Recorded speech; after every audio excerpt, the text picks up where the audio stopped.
Hi, I'm Natalie. My own sister poured bleach on the custom baby blanket I'd spent months embroidering for my unborn daughter, then smiled while I sobbed over the ruined threads that spelled out Harper's little angel.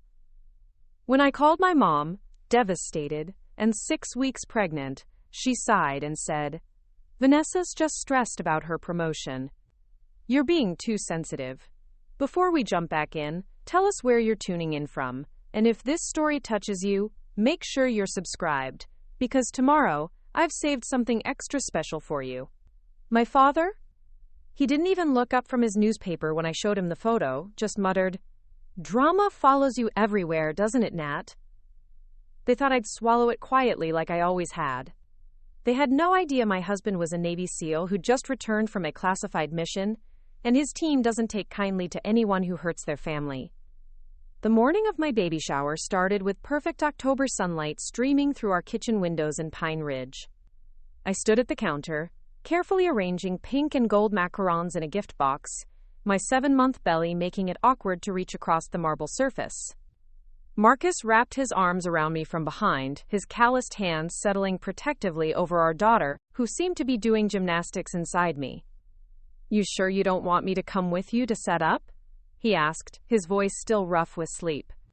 He'd been back from deployment for only 3 weeks, and I could feel the tension in his shoulders whenever he thought I was out of his sight for too long. 6 months apart while carrying his child had been brutal for both of us. "It's tradition, babe. The mom-to-be doesn't set up her own shower." I leaned back against his chest, savoring these quiet moments before the chaos of family descended. Besides, Vanessa and Mom have been planning this for months. They've got it handled. Marcus made a non-committal sound that I'd learned meant he didn't trust something but wasn't ready to voice it yet. My husband had survived 3 tours in Afghanistan by trusting his instincts, and those same instincts had been sending up warning flares about my family since he'd gotten home. "Your sister called yesterday while you were napping," he said carefully. "Ask if I was planning to invite any of my team." When I said Tyler and Jake were coming, she got real quiet, then asked if they'd be in uniform. I turned in his arms, studying his face. Marcus had the kind of controlled expression that meant he was processing information, cataloging details for later analysis. "What's wrong with that? She's probably just curious. You know how she gets around military guys." "Maybe."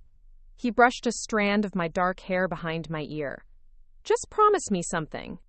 If anything feels off today, anything at all, you call me immediately. Don't worry about overreacting or embarrassing anyone. Trust your gut." I nodded, though part of me wondered if deployment had made him overly protective. Vanessa could be difficult, sure, but she was still my sister. She'd thrown herself into planning this shower after I'd mentioned feeling disconnected from family while Marcus was gone. It had felt like an olive branch after years of subtle competition, and her cutting remarks about my charmed life with my military hero husband. The Riverside Community Center buzzed with activity when I arrived at 11. Chloe, my best friend since college, was directing traffic as volunteers carried in chairs and decorations. Her auburn curls were already escaping from her ponytail as she gestured animatedly at a delivery guy holding 3 enormous balloon arrangements. "There's the mama," she called out, rushing over to hug me. "How are you feeling? Any contractions? Swollen feet? I brought those compression socks you like just in case." "Chloe, breathe." "I'm fine." I laughed, but her worried expression reminded me why I loved her so fiercely. While my family treated my pregnancy like an inconvenient condition I should power through silently, Chloe had read every pregnancy book, stocked my freezer with homemade meals, and showed up at my door with ice cream whenever I texted that I was crying over a commercial about puppies. "Where's Vanessa?" I asked, scanning the room. The space looked beautiful, decorated in soft blush and gold, with white hydrangeas cascading from tall vases. Everything was perfect, Pinterest-worthy, exactly what I dreamed of. "She's in the kitchen with your mom, doing something with the cake. They've been in there for 30 minutes whispering." Chloe's voice carried a note I couldn't quite identify. "Diana, the venue manager, tried to help, but your sister sent her away. Said it was family business." A small knot formed in my stomach, but I pushed it down. Vanessa had always been particular about presentations. As the marketing director at Westfield Agency, she had an eye for detail that bordered on obsessive. If she was fussing over the cake, it was probably because she wanted everything to be perfect for me. I'm sure it's fine. She's probably just making sure the decorations are right. I squeezed Chloe's hand. Thank you for being here early. I know you hate mornings. For you and my future goddaughter, I'd get up at dawn. She grinned and patted my belly gently. Besides, someone needs to keep an eye on things. The next hour flew by as guests arrived. Marcus's team members, Tyler and Jake, showed up first, looking slightly uncomfortable in civilian clothes but carrying beautifully wrapped gifts and genuine smiles. They'd become protective older brothers to me over the years, and seeing them light up when they talked about teaching our daughter to throw a football made my heart full. Where's the guest of honor hiding? Tyler asked, his Texas drawl making everything sound like a gentle tease. At 6'4" with shoulders that barely fit through doorways, he was intimidating until he smiled. Then he looked like an overgrown teddy bear. Probably still fussing in the kitchen, I said. You know how sisters can be. Tyler exchanged a look with Jake that made my skin prickle. We know how sisters should be, Jake said quietly. His wife had 4 sisters, and their family gatherings were legendary for their warmth and chaos. They should be celebrating you today, not hiding. Before I could respond, my mother emerged from the kitchen carrying a 3-tiered cake that took my breath away. It was gorgeous, covered in delicate buttercream roses and topped with tiny fondant baby shoes. Harper's little angel was written in elegant script across the middle tier in soft pink icing. Mom, it's beautiful, I breathed, walking over to admire her work. Patricia Coleman had always been talented with baking, but this was museum quality. Don't thank me, honey. This was all Vanessa's design. She stayed up until 3 a.m. getting the details right. Mom's smile seemed strained, and she wouldn't quite meet my eyes. She's so excited to be an aunt. Where is she? I want to thank her. Oh, she had to step out for a quick errand. Something about the photographer she hired. She'll be back soon. Mom smoothed her floral dress nervously. Why don't you go sit down? You shouldn't be on your feet so much. The shower officially started at 1 o'clock, and by then the room was filled with laughter and conversation. My coworkers from the pediatric clinic where I worked as a nurse had come, along with neighbors, friends from church, and Marcus's family who'd driven up from San Diego. The only person missing was Vanessa. Has anyone heard from my sister? I asked Mom as we prepared to start the gift opening. It was almost 2, and I was starting to worry. She texted that she got held up with the photographer situation. She said to start without her. Mom's voice was tight. You know how she is about work emergencies. I did know. Vanessa's career had always come first, sometimes at the expense of family events.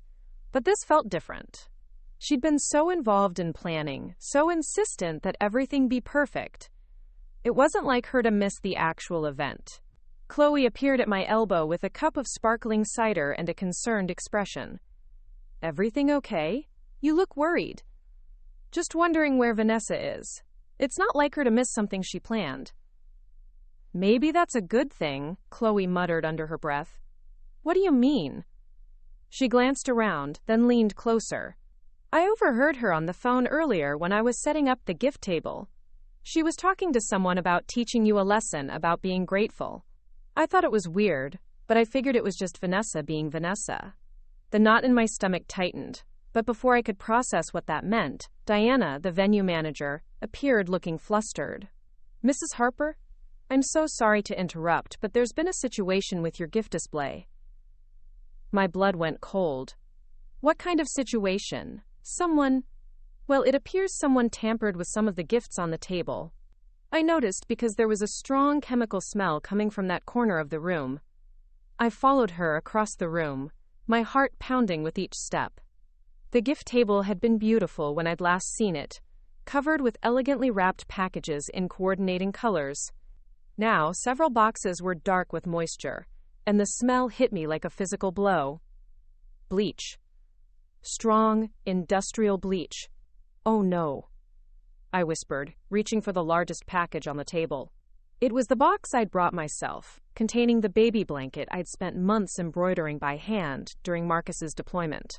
Each tiny stitch had been an act of love, a way to stay connected to our daughter while her father was half a world away. The moment I lifted the package, bleach-darkened cardboard gave way, spilling the contents onto the floor. What had once been a soft pink blanket with Harper's little angel, embroidered in delicate script, was now a mottled, chemical-burned mess. The threads I'd chosen so carefully were dissolved in places, leaving gaping holes where letters used to be. I sank to my knees right there on the community center floor, not caring about my dress or the guests watching.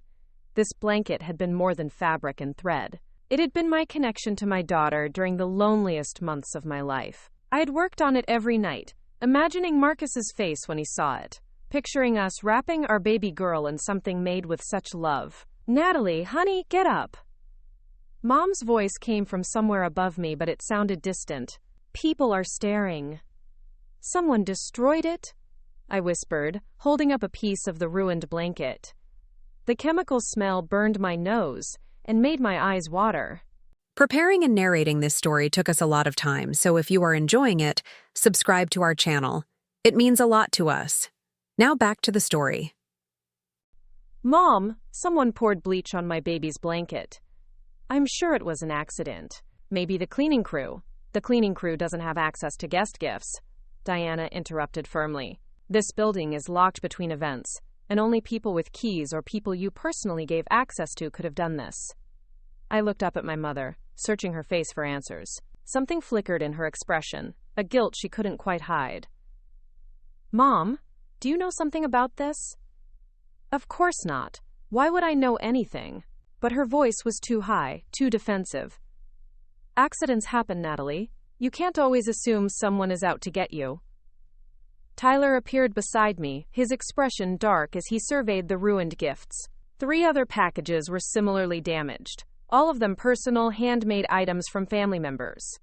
A knitted sweater from Marcus's grandmother, a photo album from his sister Brooke, a wooden toy chest his father had carved. "This wasn't random," Tyler said quietly, his voice carrying the authority of someone trained to assess threats.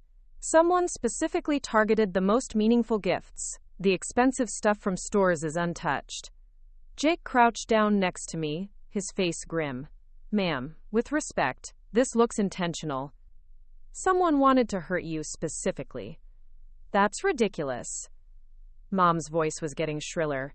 "Who would do such a thing?" "Natalie, you're being paranoid." I pulled out my phone with shaking hands and called Marcus. He answered before the first ring finished. "Nat? What's wrong?" "Someone destroyed the baby blanket," I managed to say before my voice broke completely. "Marcus, someone poured bleach on Harper's blanket and the other handmade gifts. I'm holding pieces of it, and I can't. I'm on my way. Don't touch anything else." "Tyler and Jake still there?" "Yes. Good. Stay with them. I'll be there in 15 minutes. "Marcus, maybe we should just—" "Natalie." His voice was steel. "Someone deliberately destroyed something precious to you and our daughter. That's not something we just let go.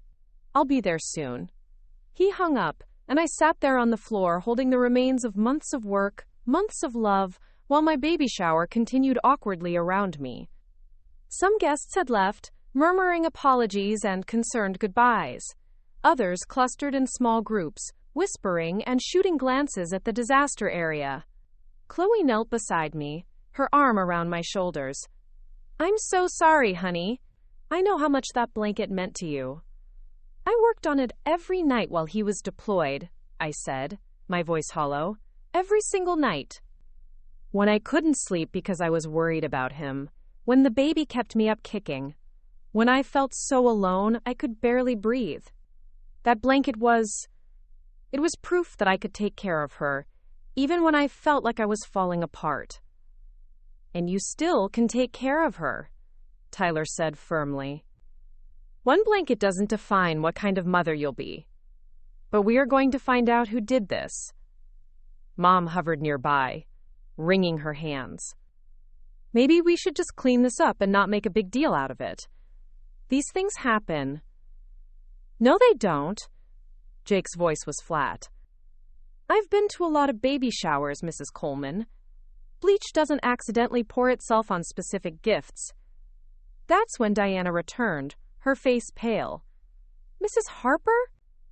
I checked our security footage. You need to see this. She led us to a small office behind the kitchen where a monitor showed black and white security camera feeds. Diana pulled up footage from earlier that morning and fast-forwarded until we saw a familiar figure entering the main room. Vanessa. My sister moved purposefully toward the gift table, carrying what looked like a small bottle.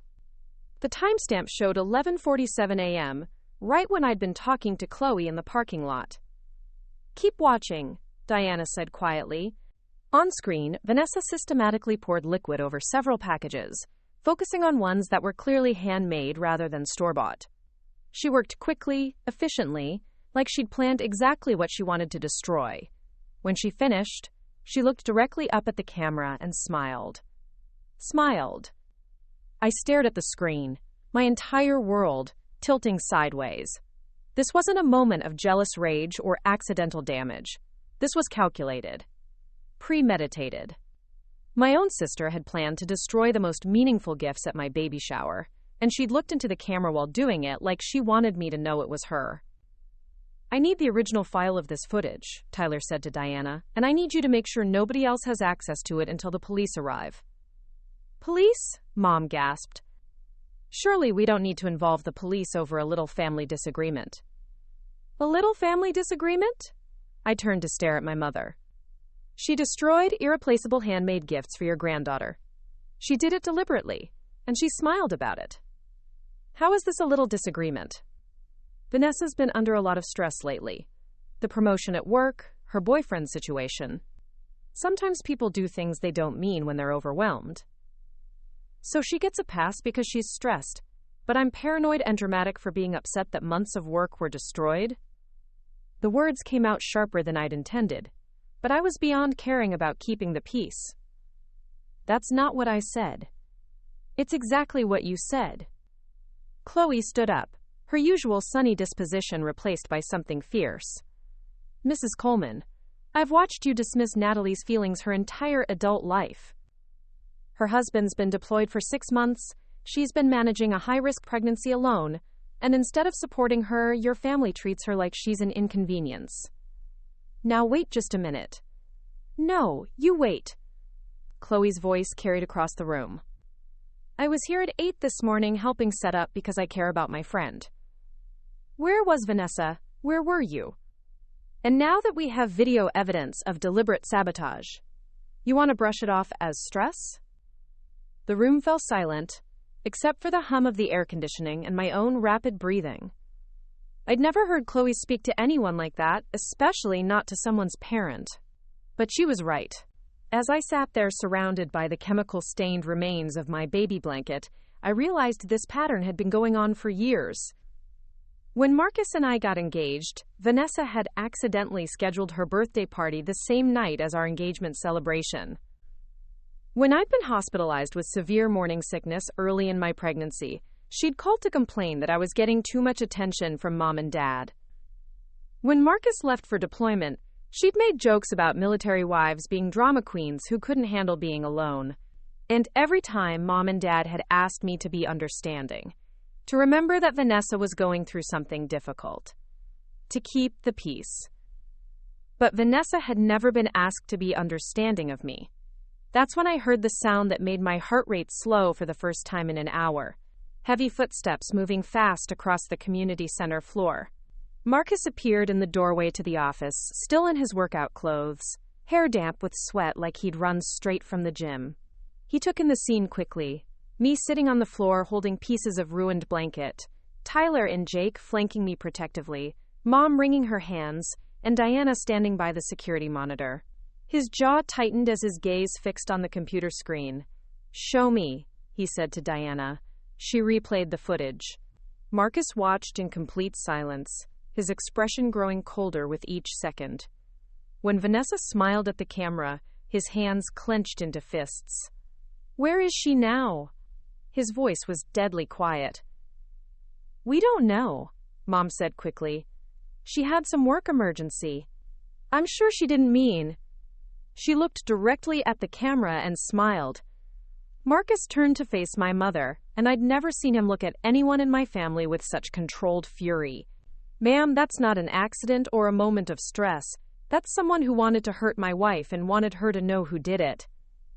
You're overreacting. It's just some fabric and thread. Wrong thing to say. Marcus had been deployed for 6 months of my pregnancy, missing doctor's appointments and ultrasounds, worrying every day about whether his wife and unborn child were safe. He'd come home to find me exhausted and emotional, clinging to routines like working on that blanket to maintain connection to him and our daughter. Just fabric and thread? He stepped closer to Mom, his voice dropping to the tone he probably used with enemy combatants. That blanket was what my wife worked on every night while I was deployed. It was how she stayed connected to our daughter when she was scared and alone. Your daughter destroyed something irreplaceable, and you want to call it fabric and thread? Mom actually stepped backward. Marcus, please. Family is complicated. No, Mrs. Coleman. Family protects each other. What your daughter did was deliberate sabotage designed for maximum emotional damage. If one of my team members did something like this to hurt someone's family, there would be consequences. Tyler cleared his throat. Boss, maybe we should take this conversation somewhere more private. Marcus nodded, then helped me to my feet. The movement made my back ache and reminded me that I was 7 months pregnant and had been sitting on a hard floor processing trauma. Our daughter seemed to sense my distress.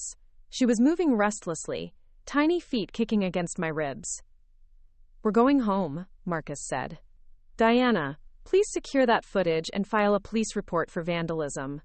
Tyler, Jake, would you mind helping clean up here? Of course, Tyler said. We'll handle everything. Mom stepped forward. Natalie, honey, please don't let this ruin the whole day. Look at all the beautiful gifts you did receive. The cake turned out perfectly. Maybe we could just have a small celebration at home later? I stared at her. This woman who'd given birth to me but seemed incapable of understanding why I was hurt. Mom, my sister deliberately destroyed irreplaceable gifts for your granddaughter, and your solution is to pretend it didn't happen and eat cake? I just think sometimes you have to choose your battles. Vanessa's your only sister, and I'm her only sister, but that didn't stop her from doing this. Marcus's arm tightened around me. Mrs. Coleman, with respect, your daughter needs support right now, not pressure to forgive someone who deliberately hurt her. I raised both my girls to work out their problems like adults. Then maybe you should call Vanessa and ask her to work this out like an adult, Chloe said sharply. Because destroying someone's baby gifts and disappearing is pretty childish behavior. We left the community center with me leaning heavily on Marcus's arm and a box of undamaged gifts in the back of his truck. The October afternoon was still beautiful, autumn leaves dancing in the breeze. But everything felt different now. The joy I'd felt that morning seemed like something that had happened to someone else. I'm sorry your first baby shower was ruined, Marcus said as we drove home through the quiet neighborhoods of Cedar Falls. It's not your fault. I should have trusted my instincts. I knew something was off about your sister, but I didn't want to cause problems with your family. I rested my hand on my belly, feeling our daughter's movements slow as she settled into a more comfortable position. Do you think I'm overreacting? Mom made it sound like I should just let this go. Marcus pulled into our driveway and turned off the engine before answering. Nat, I've been in situations where people tried to break my spirit, make me doubt myself, make me think I deserved whatever they were doing to me.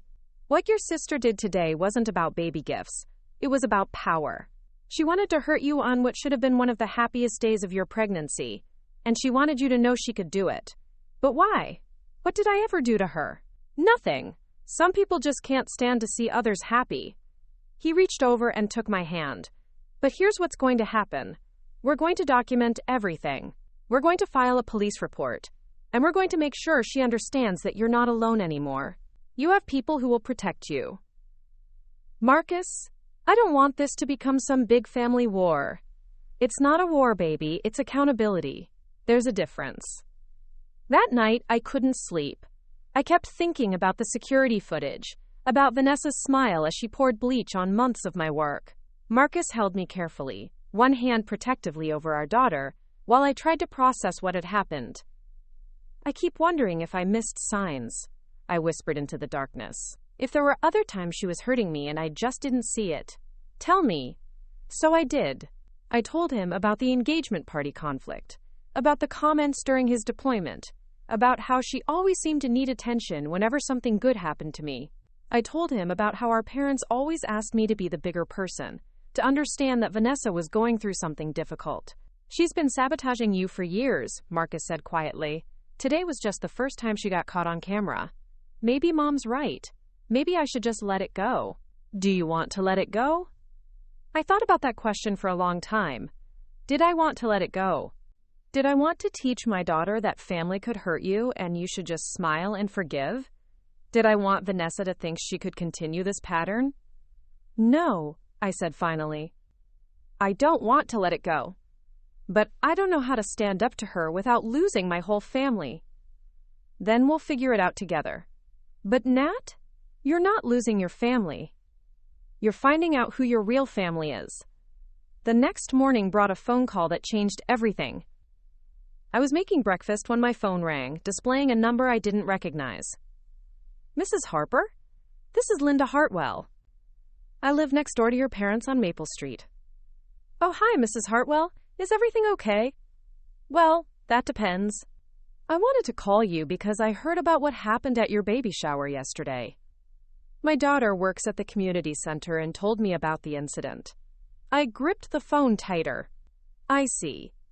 The thing is, Mrs. Harper, I've been wanting to call you for months, but I wasn't sure if it was my place. But after what happened yesterday, I think you need to know what I've been witnessing. My stomach dropped. What do you mean? Your sister has been coming to your parents' house regularly while you've been pregnant. Usually when your father's at work. And Mrs. Harper, the things I've heard her saying about you, they're not things a sister should say. What kind of things? Mrs. Hartwell was quiet for a moment. She called you pathetic for missing your husband so much during deployment.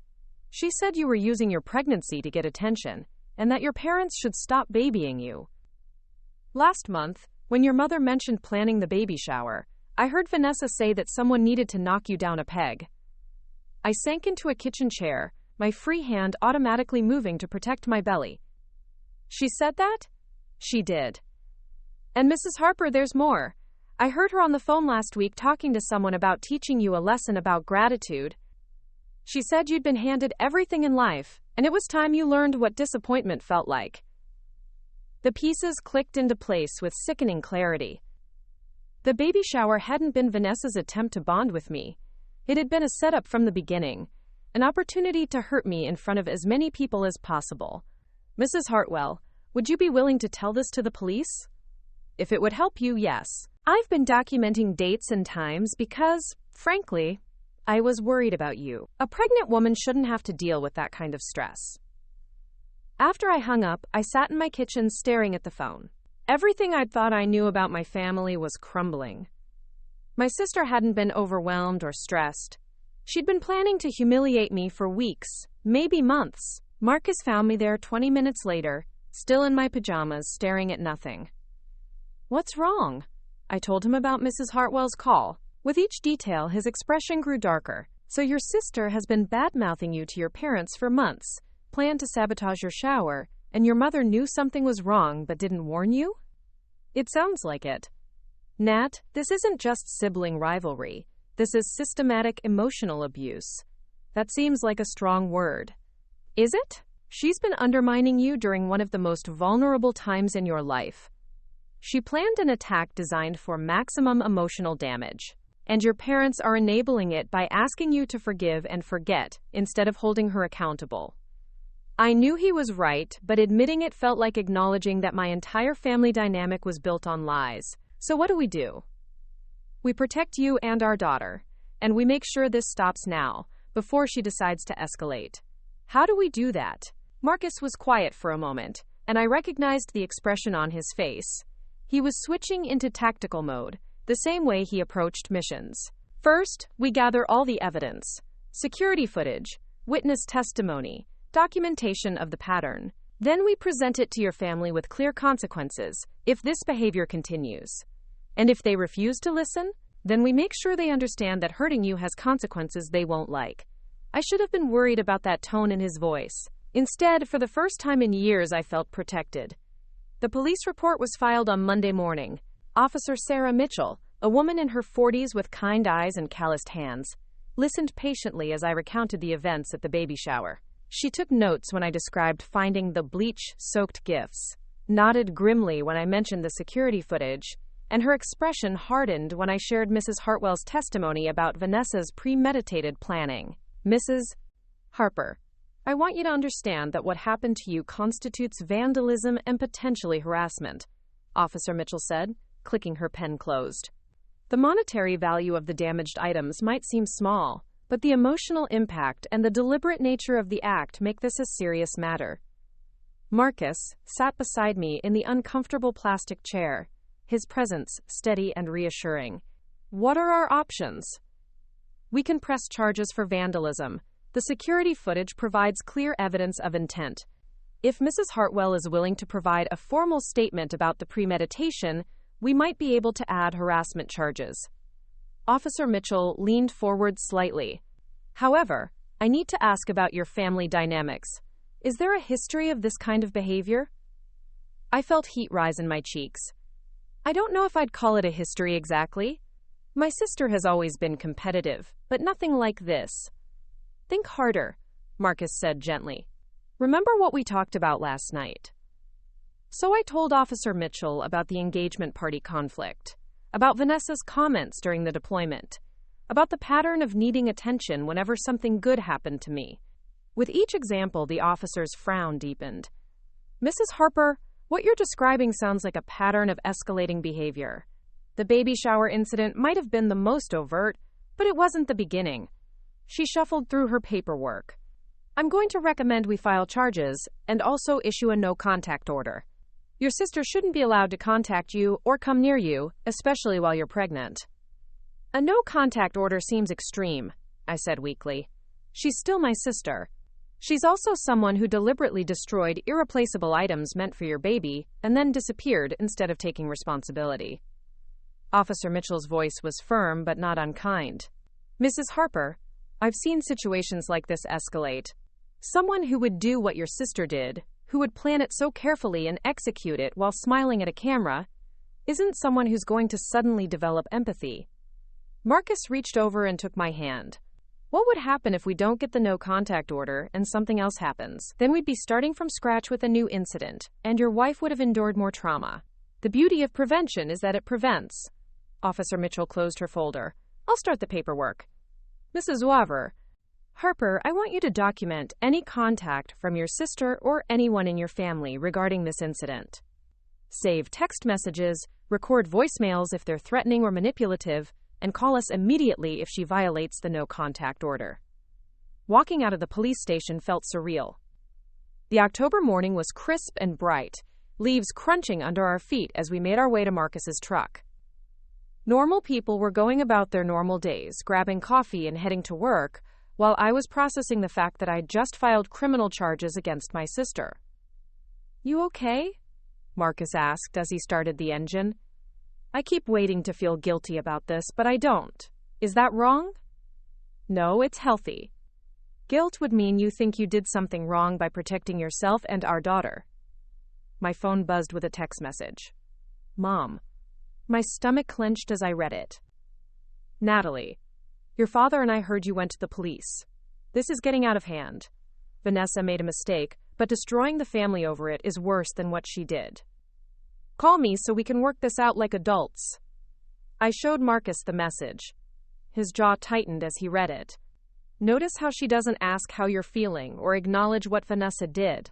It's all about controlling your response and protecting Vanessa from consequences.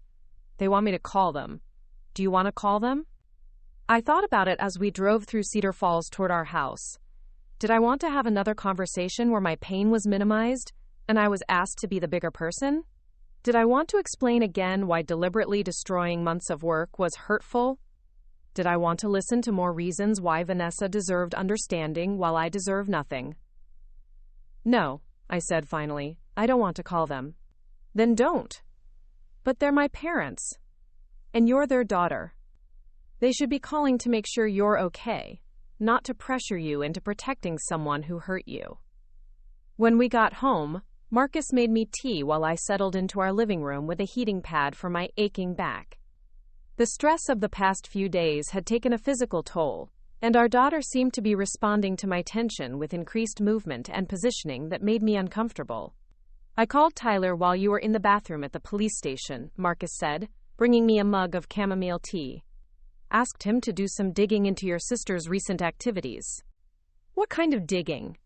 "Social media, public records, anything that might give us a better picture of what she's been up to lately. If this behavior is escalating, there might be other incidents we don't know about." I sipped my tea and tried to process this new version of my husband. Marcus had always been protective, but this was different. This was strategic, methodical, the same way he approached military operations. "Are you treating my family like enemy combatants?" "I'm treating them like people who have declared themselves hostile to my wife and unborn child."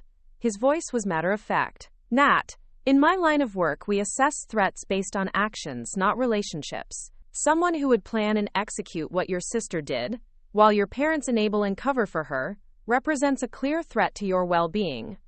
That sounds so clinical. It is clinical, because emotions make you vulnerable, and vulnerability gets people hurt. Marcus sat down beside me, his expression softening slightly. "I love you, and that means I'm going to use every skill I have to protect you. If your family wants to be treated like family, they need to act like family." My phone rang, Dad this time. I looked at Marcus, who nodded encouragingly. "Hi, Dad. Natalie and Harper, what the hell do you think you're doing?" His voice was louder than usual, carrying the tone he'd used when I was a teenager and had broken curfew. "Filing police reports against your sister? Getting lawyers involved? This is family business. Dad, she destroyed. I don't care what she destroyed. She's your sister, and sisters fight sometimes. You don't call the police on family." "She didn't fight with me, Dad.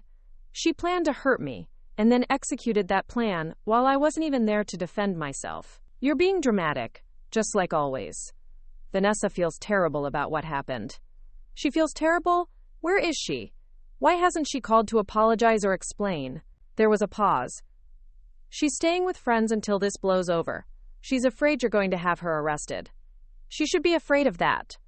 She committed vandalism." "Natalie, I am telling you to drop this nonsense right now. Call off the police, apologize to your sister, and act like the mature adult I raised you to be." The command in his voice triggered something deep in my childhood conditioning. For a moment, I felt myself shrinking, becoming the little girl who desperately wanted Daddy's approval. But then I felt Marcus's hand on my shoulder, and our daughter's movement in my belly, and I remembered that I wasn't that little girl anymore. "No, Dad." "Excuse me?" I said no. "I'm not dropping the charges, I'm not apologizing for being hurt, and I'm not going to pretend this didn't happen just to make everyone comfortable." "You watch your tone with me, young lady." "Or what? You'll cut me out of the family like you did with the photos?" The words came out before I could stop them, surprising us both. "What photos?" "The ones Vanessa destroyed when we were kids. All the evidence that I ever existed in this family." "Did you know about that too, Dad?" Another pause, longer this time. "I don't know what you're talking about." "Yes, you do. Just like you know exactly why Vanessa targeted the handmade gifts at my shower. Just like you know she's been bad-mouthing me to the neighbors for months. You all know exactly what's happening, and you've decided it's easier to control my reactions than address her behavior." "That's enough, Natalie. You're obviously too emotional to have a rational conversation. We'll discuss this when you've calmed down." "We won't be discussing anything, Dad." Officer Mitchell suggested a no-contact order, and I'm starting to think that's a good idea. "You wouldn't dare. Try me." I hung up the phone, my hands shaking with adrenaline. Marcus was watching me with something that looked like pride. "How do you feel?" "Terrified. Empowered. Like I might throw up." I laughed shakily.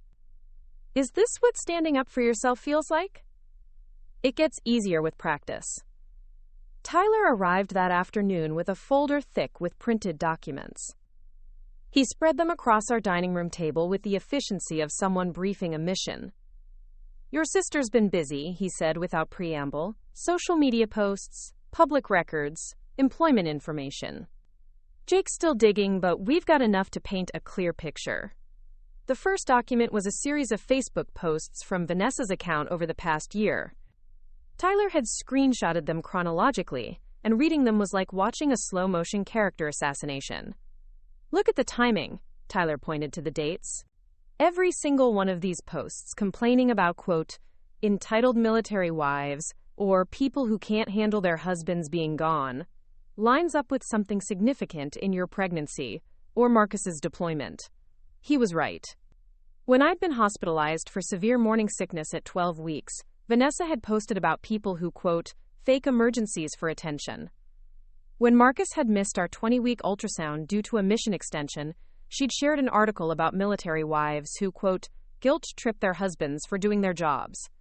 When I'd posted a photo of the nursery we'd painted, she'd commented on a friend's post about people who, quote, think having a baby makes them special.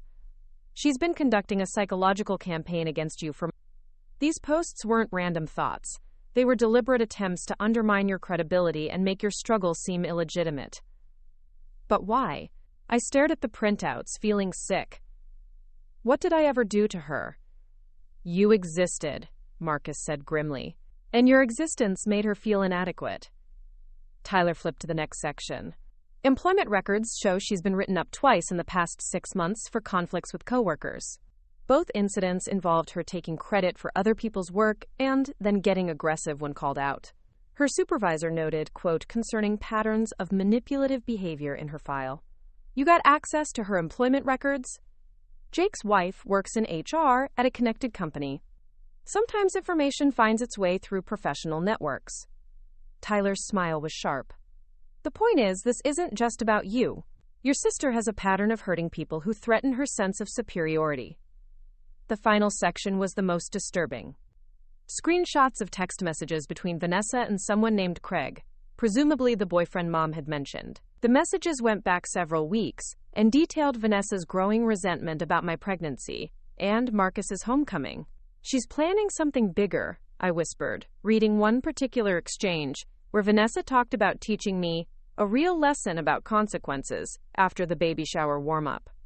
Marcus leaned over my shoulder to read the messages. Tyler, when were these sent? Most recent one was yesterday morning. After the shower incident, after you filed the police report. I felt cold despite the heating pad across my shoulders. She's not done. The baby shower was just the beginning. That's what we're thinking, Tyler said. Which is why we need to be proactive instead of reactive.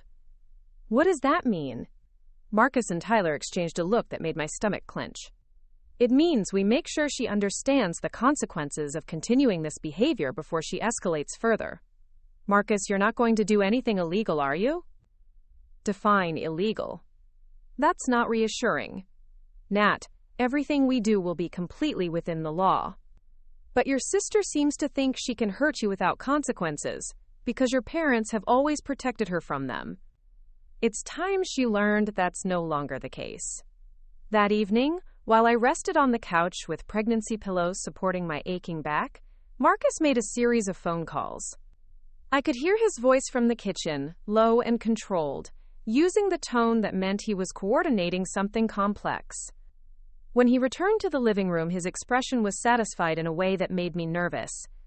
What did you do? Made some calls.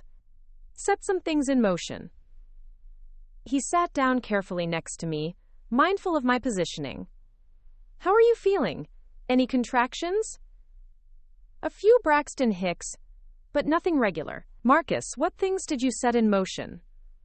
Your sister thinks she can hide from the consequences of her actions by staying with friends and avoiding contact. But actions have consequences whether you face them or not. That's ominous. It's justice.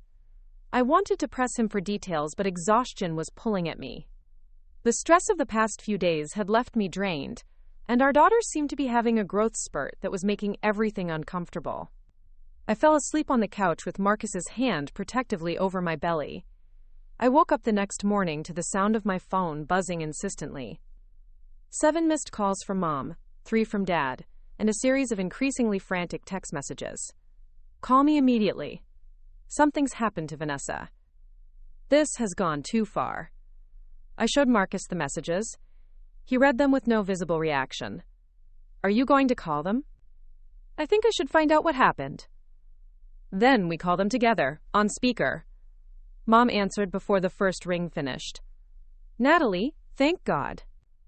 You need to call off whatever you've done to your sister. I haven't done anything to Vanessa. What are you talking about? Don't play dumb with me. 3 men in military uniform showed up at Craig's apartment last night asking questions about Vanessa. Craig's neighbors called the police, thinking it was some kind of raid. Vanessa's terrified. I looked at Marcus, who was listening intently but showed no surprise. What kind of questions? Questions about her whereabouts during your baby shower, about her social media posts, about her employment history. They had folders full of information about her. Craig said they were very polite, but very intimidating. Mom, I didn't send anyone to talk to Vanessa. Then who did? These weren't police officers, Natalie. These were military personnel asking civilian questions. That doesn't happen unless someone with influence makes it happen. Marcus took the phone from me. Mrs. Coleman, this is Marcus. What did you do to my daughter? I made sure she understands that actions have consequences. Your daughter deliberately destroyed irreplaceable items meant for my child, then went into hiding to avoid taking responsibility. Now she's experiencing what accountability feels like. Those men had no right to harass her. They didn't harass anyone. They asked questions, perfectly legally, about documented criminal behavior. If Vanessa felt uncomfortable answering questions about things she actually did, that's her conscience working. You can't use your military connections to intimidate civilians. I can use any legal means necessary to protect my family. Your daughter has shown a pattern of escalating behavior toward my pregnant wife. That pattern ends now. This is extortion. No, ma'am. Extortion would be if I demanded something in exchange for making this stop. I'm not demanding anything. I'm simply ensuring your daughter understands the reality of her situation. There was muffled conversation on the other end of the line. Then Dad's voice came through. Marcus, I want those men to leave my daughter alone. Then your daughter should leave my wife alone. It's really that simple. Vanessa made a mistake. She doesn't deserve to be stalked by military personnel. She didn't make a mistake, sir. She executed a deliberate plan to cause maximum emotional damage to a pregnant woman. And she's not being stalked, she's being investigated. Investigated for what? Criminal vandalism, harassment, and conspiracy. The text messages between her and Craig, discussing plans for further retaliation against my wife, constitute conspiracy. The fact that she's in hiding instead of taking responsibility demonstrates consciousness of guilt. I stared at Marcus in amazement. This was not the gentle, protective husband I was used to. This was someone who had analyzed a threat and was systematically neutralizing it. We want this to stop, Mom said, her voice shaky. All of it. The police reports, the investigation, whatever you've set in motion. We'll pay for the damaged items. Vanessa will apologize. Too late for that, Marcus said calmly. Your daughter had multiple opportunities to take responsibility and make amends. She chose to go into hiding and plan further attacks instead. Now she gets to experience the full consequences of those choices. What do you want from us? I want you to understand that my wife is no longer available for your family's dysfunction. She will not be attending family gatherings where she might encounter Vanessa. She will not be accepting phone calls asking her to forgive and forget. And she will not be exposing our daughter to people who think it's acceptable to hurt others for entertainment. You're breaking up our family. No, ma'am.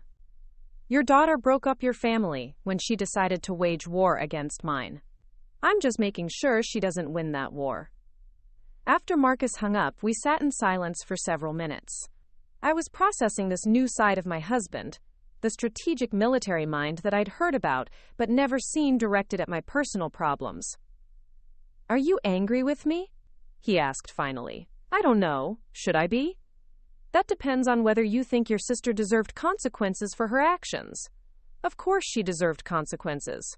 But Marcus, what exactly did Tyler and Jake do last night? They asked questions. Legal questions. In a public place. During normal hours. They didn't threaten anyone. Or do anything inappropriate. They simply made it clear that Vanessa's behavior was being documented and monitored. And that scared her enough to send my parents into panic mode. Apparently. Which tells you something about her state of mind, doesn't it?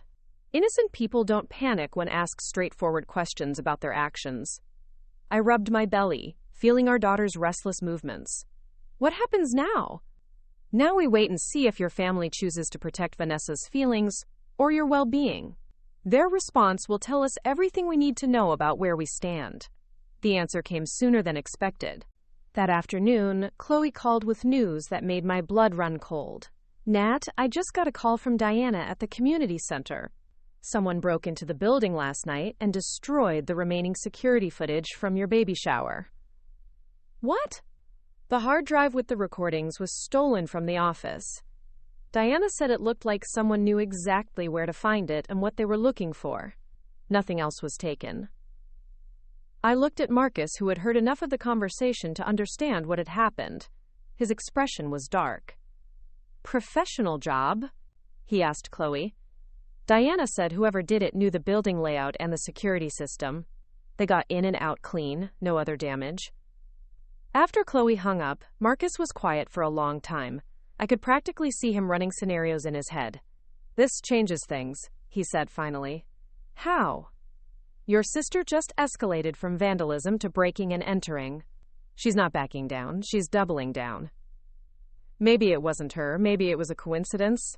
Marcus gave me a look that said I was being naive. Nat, less than 24 hours after my team asked her about the security footage, someone with detailed knowledge of the building security broke in and stole only that footage. That's not a coincidence. So what do? We make sure she understands that destroying evidence only makes things worse for her. That evening, Marcus made another series of phone calls. This time, I didn't ask what he was planning. I was beginning to understand that my husband was fighting a war. One hadn't even realized was being declared, and in war, sometimes you had to trust your commanding officer. What I didn't expect was for Vanessa to show up at our front door at 10 o'clock that night.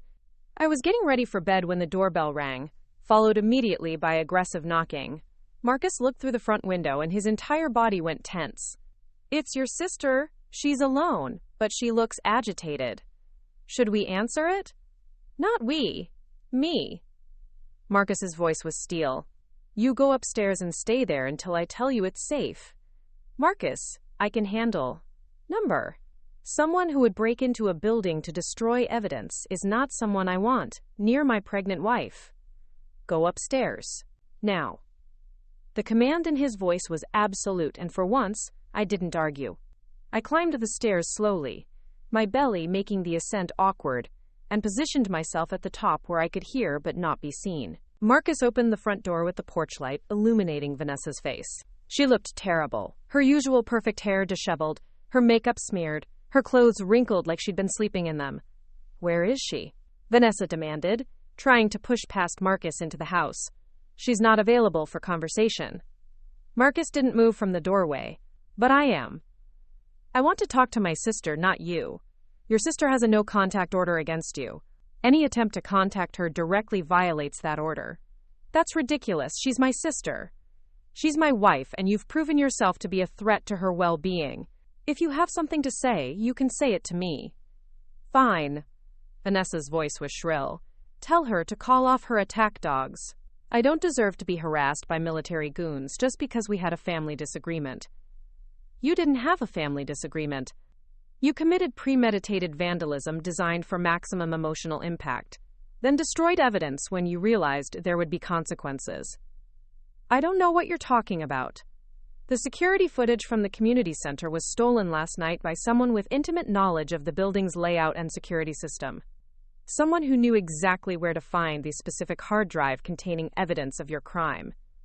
That has nothing to do with me. Then you won't mind providing an alibi for your whereabouts between midnight and 3 a.m. last night.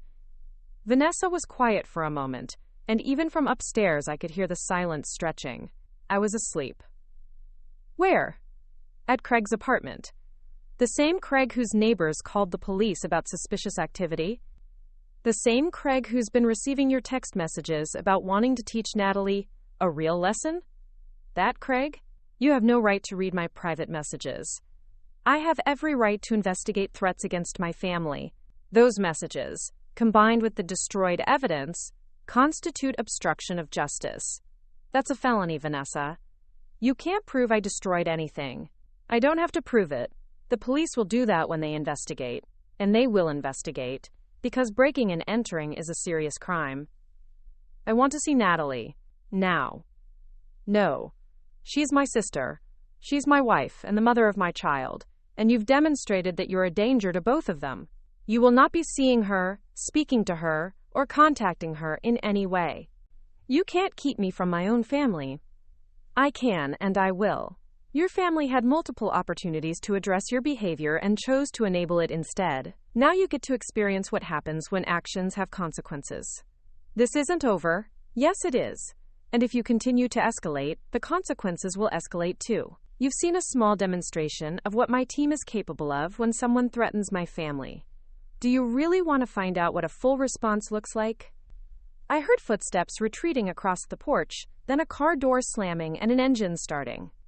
Marcus waited until the sound faded before closing the front door and calling up to me. You can come down now. I found him in the kitchen, filling a glass with water, his hands perfectly steady despite what had just happened. She destroyed the security footage, didn't she? Almost certainly. And now she's escalating because your team scared her. She's escalating because she's desperate. Desperate people make mistakes, and mistakes create opportunities. Opportunities for what? Marcus turned to face me, his expression gentle but determined, to end this permanently. That night I lay in bed listening to Marcus make more phone calls from his home office. I couldn't make out the words, but the tone was familiar now. Strategic. Methodical. Final.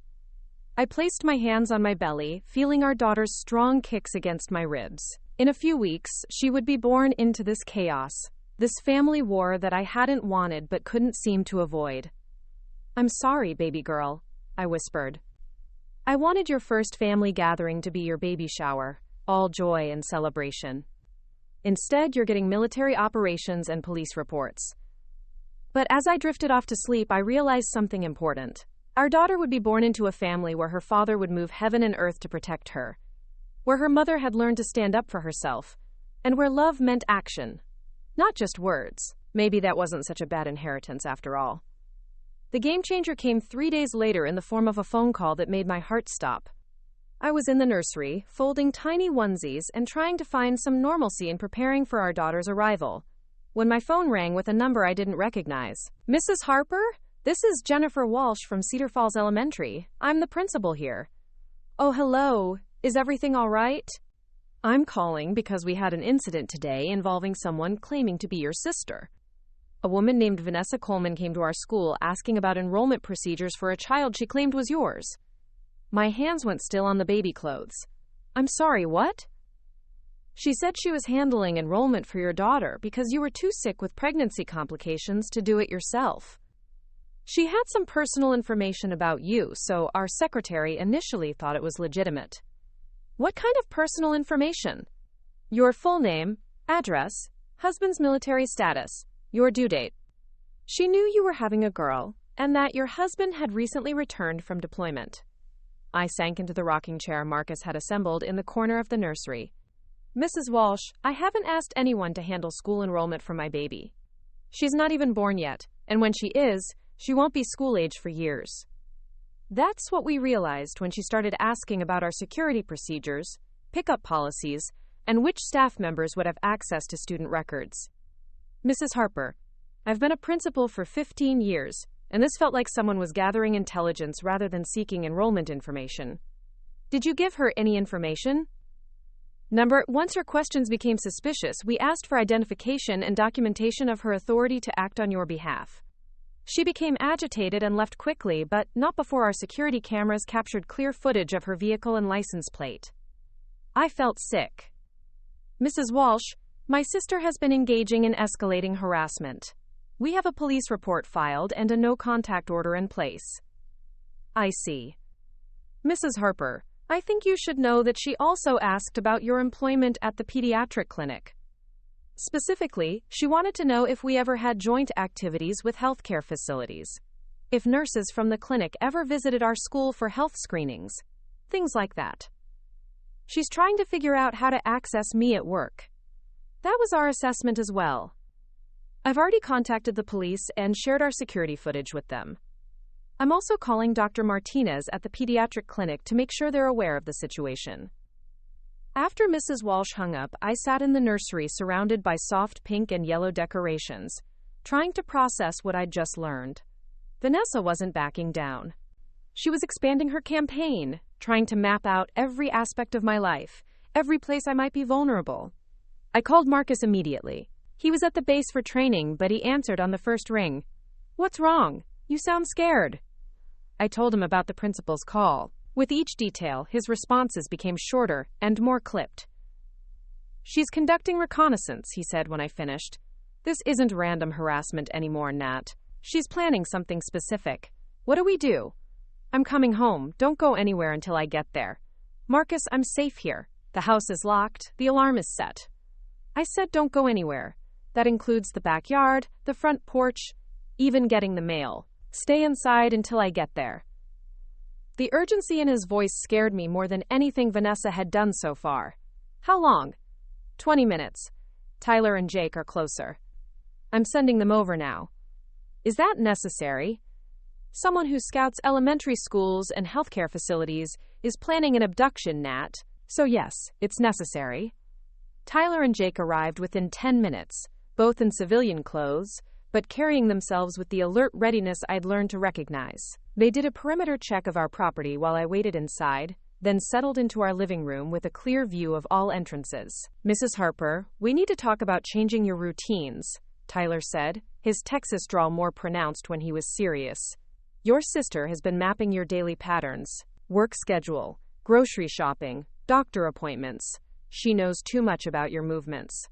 "How do you know what she knows?" "Because we've been monitoring her activities since the baby shower incident. She's been conducting surveillance on you for at least 2 weeks. Jake pulled out his phone and showed me a series of photos. Vanessa sitting in her car outside the pediatric clinic.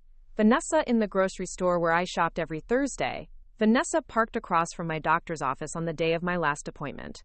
She's been following me? Not directly. She's been learning your patterns, figuring out your schedule. Today's school visit suggests she's moved from information gathering to operational planning. I felt our daughter's responding kick to my stress hormones, a reminder that this wasn't just about my safety anymore. What kind of operational planning? Tyler and Jake exchanged a look that made my stomach clench. "The kind that requires immediate intervention," Tyler said carefully. Marcus arrived home 20 minutes later looking like he'd broken several speed limits getting there. He pulled me into his arms the moment he walked through the door, his embrace tight and protective. "Are you okay? Any contractions? Any signs of stress affecting the baby?" "We're both fine, but Marcus, Tyler, and Jake showed me photos. She's been stalking me for weeks." "I know. We've been building a comprehensive file on her activities." He guided me to sit down, then crouched in front of me, his hands on my knees. "Nat, what I'm about to tell you is going to be hard to hear, but you need to know what we're dealing with." Tyler opened a laptop and turned it toward us. The screen showed a detailed timeline with dates, locations, and photographs. "Your sister has been conducting a systematic intelligence operation against you for 3 weeks, Marcus said. She knows your schedule, your routines, your vulnerabilities. The school visit today was reconnaissance for what we believe is a planned confrontation." "What kind of confrontation?" "The kind designed to cause maximum psychological damage in a public setting where you can't escape or defend yourself easily," Jake said grimly. "She wants to humiliate me publicly?" "We think it's more than that." Marcus pulled up another section of the timeline. "Look at the escalation pattern. Baby shower sabotage, evidence destruction, now reconnaissance and planning. Each step has been more serious than the last. So what's next?" "We don't wait to find out. We end this before she can implement whatever she's planning."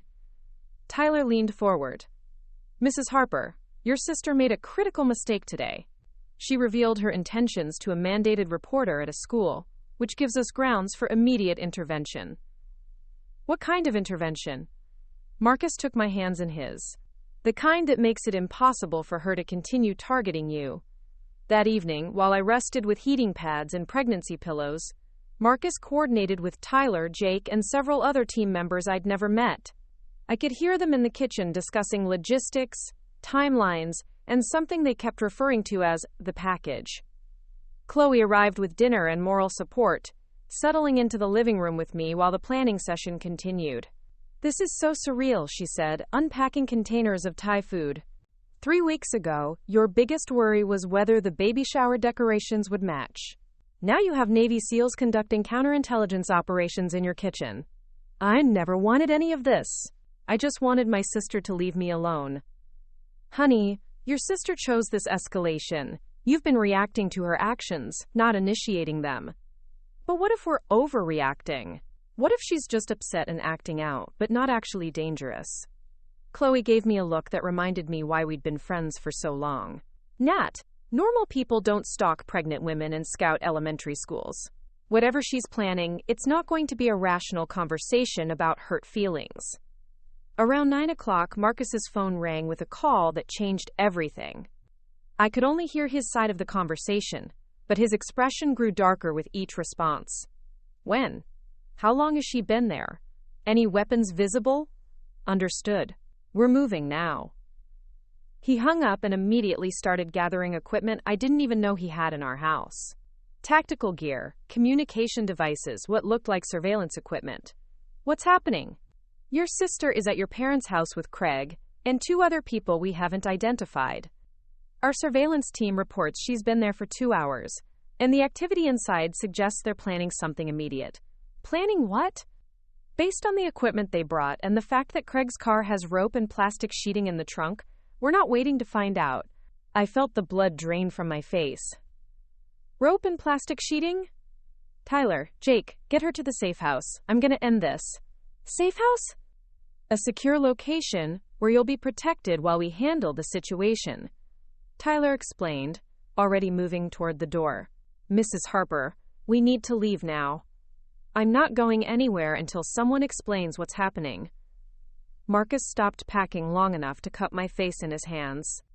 Nat, your sister has escalated beyond harassment. The materials in Craig's car, combined with her reconnaissance activities, suggest they're planning to take you somewhere isolated. We're not going to let that happen.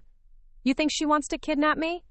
I think she wants to hurt you in a way that can't be undone, and she's brought help to do it. So we're going to neutralize the threat before it becomes operational. The safe house turned out to be a cabin owned by Jake's family, deep in the Oregon woods about 40 minutes from town. It was rustic but comfortable, with a well-stocked kitchen and modern security systems that seemed out of place in the rural setting. The property is completely secure, Tyler explained as he checked locks and activated alarm systems. Motion sensors, perimeter cameras, satellite communication. If anyone approaches the property, we'll know about it long before they reach the house. How long do I have to stay here? Until the situation is resolved. And how long will that take? Tyler and Jake exchanged another of those looks that meant they knew more than they were saying.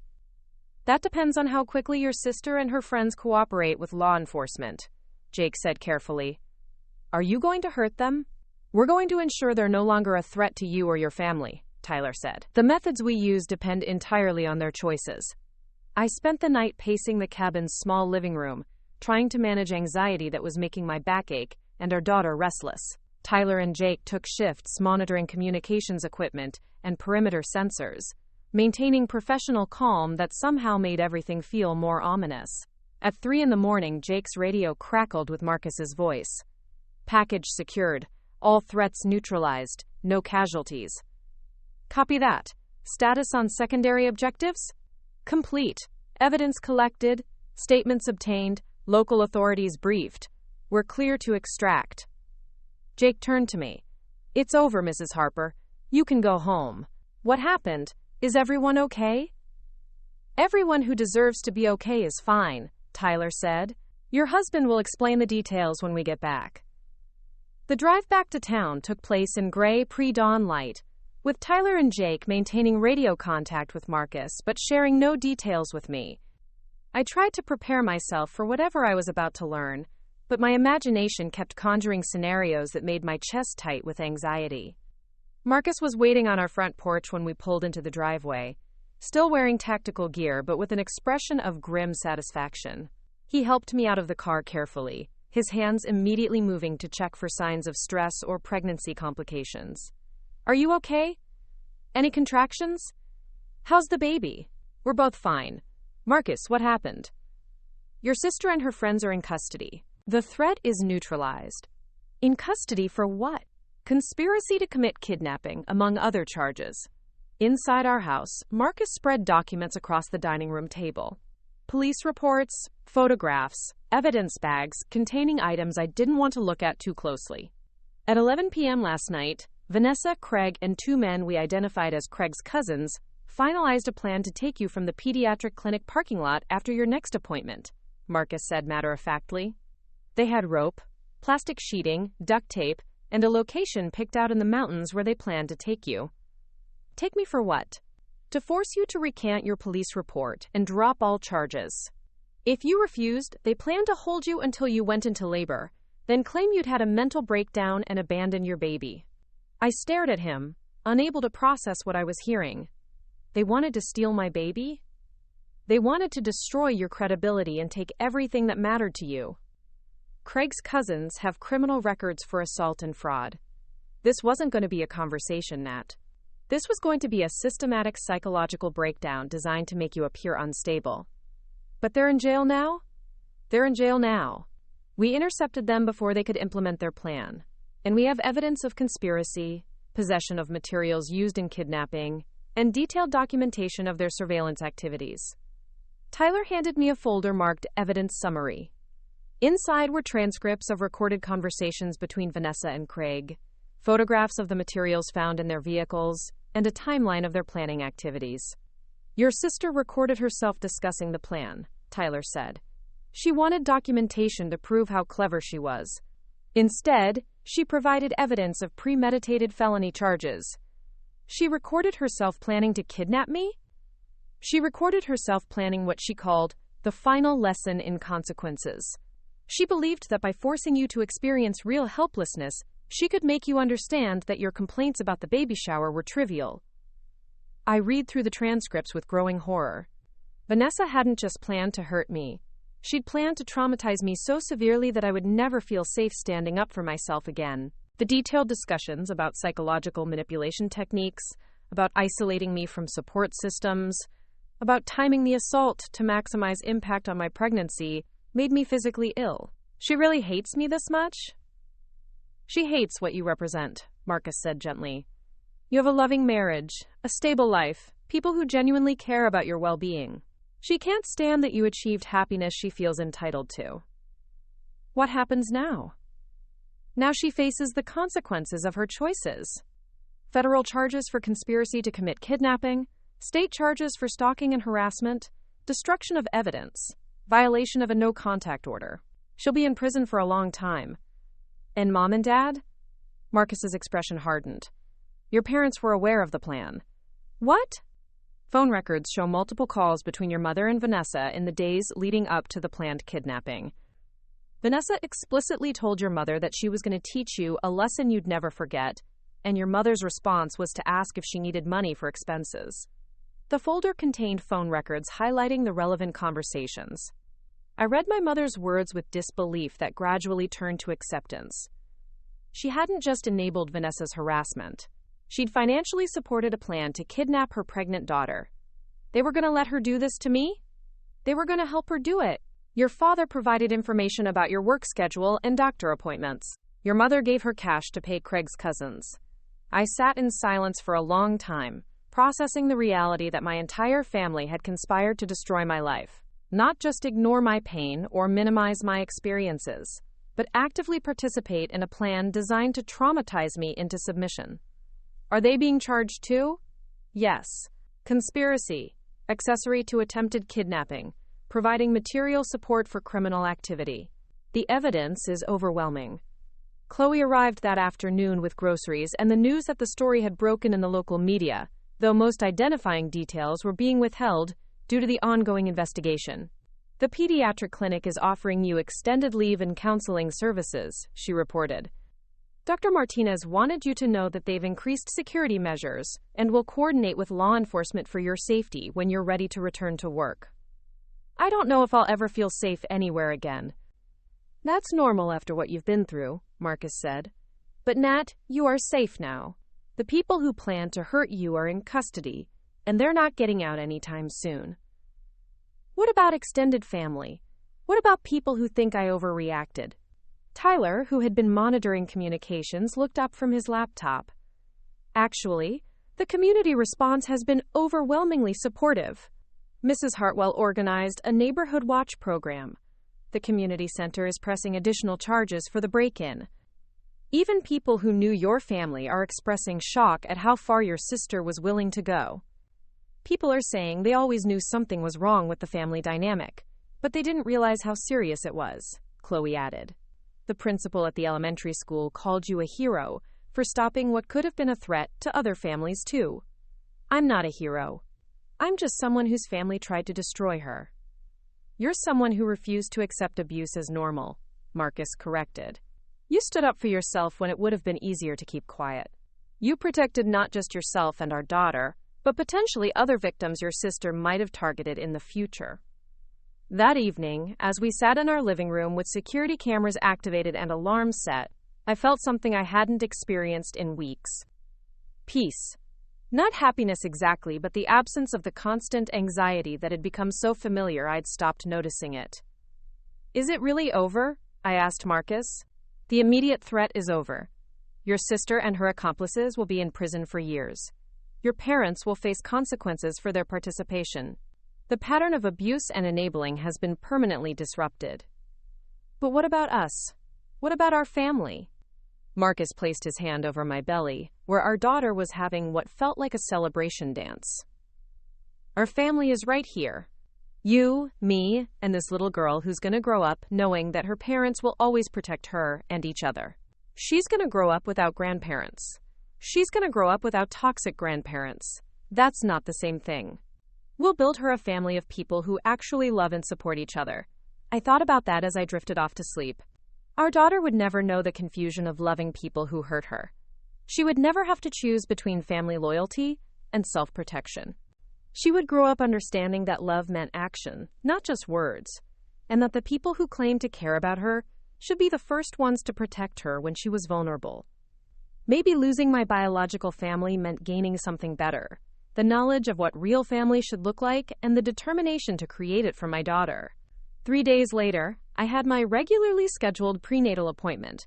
Marcus accompanied me, along with discreet security provided by his team. The parking lot where Vanessa had planned to take me looked normal and peaceful, with no sign of the violence that had been planned there. Dr. Sarah Chen, my obstetrician, was professional but concerned as she conducted the examination. Your blood pressure is elevated, which is understandable given recent stress, she said. Baby looks good, but I want to monitor you more closely for the next few weeks. Trauma during pregnancy can trigger early labor. How much more closely? Twice weekly appointments, and I want you to call immediately if you experience any contractions, bleeding, or decreased fetal movement. Your body has been through significant stress, and we want to make sure it doesn't affect your daughter's development. As we left the clinic, I noticed the increased security measures Tyler had mentioned. Cameras, additional lighting, and security guards, who nodded respectfully at Marcus. The changes were subtle but noticeable, reminders that what had happened to me was being taken seriously by the broader community. Do you think she would have actually gone through with it? I asked Marcus as we drove home. The materials they brought, the level of planning, the money your parents provided suggests they were completely committed to the plan. Vanessa wasn't bluffing, Nat. She was planning to kidnap and traumatize you, and she had every intention of following through. I can't understand that level of hate. It wasn't really about you. It was about what you represented to her. Some people can't stand to see others succeed or be happy, especially when they feel like they deserve that success more. That afternoon, Officer Mitchell called with an update on the investigation. "Mrs. Harper, I wanted you to know that your sister and Craig have been denied bail. The judge determined they represent a clear flight risk and ongoing danger to the community. What about Craig's cousins? Also denied bail. They have extensive criminal histories, and the evidence of their planning is overwhelming. The prosecutor is confident we have enough for conviction on all charges. And my parents? They've been released on bail, but with strict no-contact orders regarding you and your husband. Any attempt to contact you directly or through third parties will result in immediate arrest. How long will the legal process take? Given the evidence and the defendant's criminal histories, we expect plea agreements within a few months. Your sister is looking at 8 to 12 years in federal prison. Craig and his cousins will face similar sentences. Your parents will likely receive shorter sentences, but they'll have felony convictions that will affect them for life." After Officer Mitchell hung up, I sat in our nursery looking at the crib Marcus had assembled, the changing table Chloe had helped me organize, the rocking chair where I planned to feed our daughter in the early morning hours. Everything was ready for her arrival except for the emotional preparation I thought I'd have. "I wanted her to have grandparents," I said when Marcus found me there. "She'll have Tyler and Jake as honorary uncles, Chloe as a godmother, Mrs. Hartwell as an adopted grandmother, Dr. Martinez and the clinic staff as extended family. She'll have people who chose to love her, not people who felt obligated to tolerate her. That's not the same thing. It's better, because every person in her life will be there because they want to be, not because they have to be." I realized he was right. Our daughter would grow up surrounded by people who had proven their loyalty through actions, not just words. She would understand from birth that family meant protection, support, and unconditional love, not manipulation, competition, and conditional acceptance. "I think I'm ready for her to be born now," I said, feeling our daughter's strong kick against my ribs. Yeah. I want to meet this little girl who's going to grow up safer than I did." Marcus sat down in the rocking chair and pulled me onto his lap, careful of my growing belly. "She's going to be amazing, just like her mom. Her mom who finally learned to stand up for herself. Her mom who was always strong enough to stand up for herself, but finally found people who would stand with her." That night, I slept better than I had in months. Our house was secure, the threats against us were neutralized, and our daughter would be born into a family that understood the difference between love and obligation. The war was over, and we had won. The courthouse steps were packed with reporters when I arrived for Vanessa's arraignment 3 weeks later. I hadn't expected media attention, but apparently the story of a military family stopping a kidnapping plot orchestrated by the victim's own sister had captured public interest. Marcus walked beside me, his presence both protective and intimidating, as cameras flashed and reporters called out questions. "Mrs. Harper, how does it feel to know your own family planned to harm you? Will you be seeking additional damages beyond criminal charges?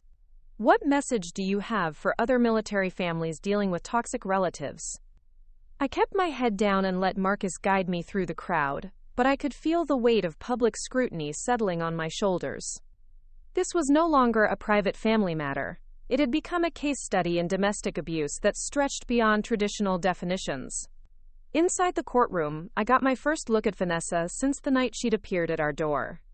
She sat at the defendant's table in an orange jumpsuit, her usual polished appearance replaced by the hollow-eyed look of someone who had finally faced consequences for their actions. When our eyes met across the courtroom, I felt nothing.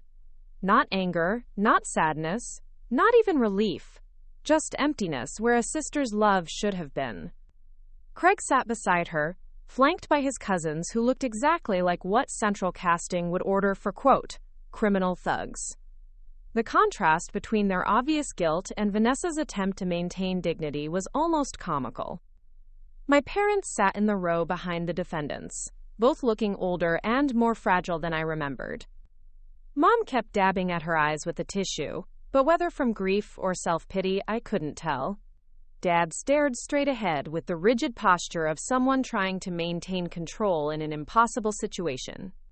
The prosecutor, Assistant District Attorney Rebecca Stone, was a woman in her 40s, with silver-streaked hair and the bearing of someone who had seen every variety of human cruelty. She laid out the charges with clinical precision that made the planned kidnapping sound even more horrifying in legal language. Your Honor, the defendants engaged in a conspiracy to commit kidnapping with the specific intent to cause psychological harm to a pregnant woman. Evidence includes recorded conversations detailing their plans, surveillance equipment found in their vehicles, and materials consistent with kidnapping and confinement. Vanessa's defense attorney, a young public defender who looked overwhelmed by the media attention, attempted to argue that his client had never intended actual harm. Your Honor, my client was experiencing emotional distress due to family conflicts. While her actions were inappropriate, there's no evidence she intended to physically harm Mrs. Harper or her unborn child. ADA Stone stood up with a folder thick with evidence. Your Honor, recorded conversations between the defendants include explicit discussions of psychological torture techniques, plans to isolate the victim from medical care during advanced pregnancy, and detailed logistics for concealing their crimes. This was not emotional distress, this was premeditated terrorism. The word terrorism hung in the courtroom air like a physical presence. I felt Marcus's hand tighten on mine as the judge reviewed the evidence file. Judge Patricia Reeves was a stern woman with gray hair pulled back severely, and the kind of expression that suggested she had little patience for excuses. She read through the charges silently before addressing the defendants. I have reviewed the evidence presented by both sides.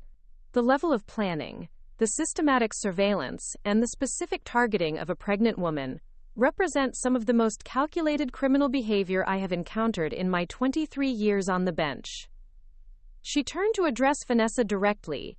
Ms. Coleman, you are charged with conspiracy to commit kidnapping, stalking, harassment, destruction of evidence, and violation of a protective order. The evidence against you is overwhelming and deeply disturbing. Your Honor, Vanessa spoke for the first time, her voice barely audible. I never meant for things to go this far. I was just angry about family issues, and everything got out of control. Ms. Coleman, you recorded yourself discussing plans to psychologically destroy your pregnant sister. You conducted weeks of surveillance on her daily activities. You recruited accomplices and gathered materials for kidnapping. These are not the actions of someone whose emotions got out of control. These are the actions of someone who planned and executed a campaign of terror against a vulnerable family member. Judge Reeves turned to the prosecution. What is the state's recommendation for bail? The state requests that all defendants be held without bail, Your Honor. They have demonstrated clear intent to harm the victim, have already violated one protective order, and represent an ongoing threat to public safety. Additionally, the primary defendant's family has shown willingness to financially support criminal activity, making flight risk a serious concern. The defense attorney made a weak attempt to argue for reduced bail, but Judge Reeves cut him off. Bail is denied for all defendants. Trial is scheduled for January 15th. All existing protective orders remain in effect, and I am expanding them to include any third-party contact attempts. As the defendants were led away in shackles, Vanessa turned back toward the gallery. For a moment, her mask slipped completely, and I saw pure hatred in her expression.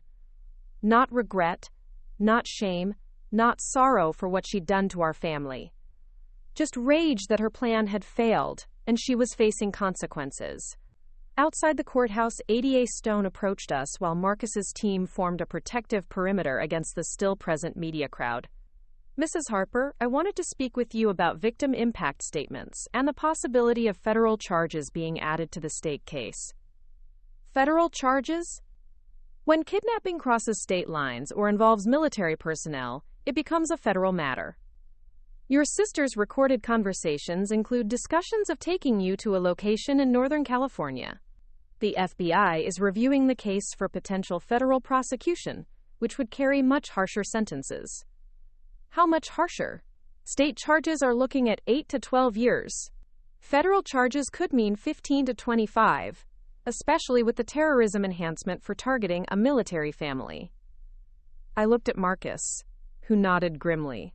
They crossed a line when they started planning to take you across state borders. That makes it kidnapping with intent to transport, which is a federal felony. What do you need from me? Your testimony about the emotional impact, the pattern of escalating abuse, and the effect on your pregnancy and family life. The jury needs to understand that this wasn't a family dispute that got out of hand. This was systematic psychological warfare designed to destroy your sense of safety and security. That afternoon, we drove to the Victim Services Office to meet with a counselor who specialized in domestic terrorism cases. Linda Chen was a soft-spoken woman with kind eyes who had worked with families affected by everything from stalking to attempted murder. Mrs. Harper, what you experienced is called intimate terrorism, which is different from typical domestic violence because it's designed to create ongoing fear and helplessness rather than immediate physical harm. It doesn't feel intimate. Vanessa is my sister, but we were never close. Intimate doesn't necessarily mean romantic. It means someone who had access to your personal information, your routines, your emotional vulnerabilities. Your sister used her knowledge of your life against you in ways a stranger never could. Linda walked me through a questionnaire designed to document the psychological impact of the campaign against me. The questions were harder to answer than I'd expected. Has this experience changed how you view your personal safety? Yes. I don't trust that I'm safe anywhere anymore, even in my own home. Has it affected your relationship with your pregnancy?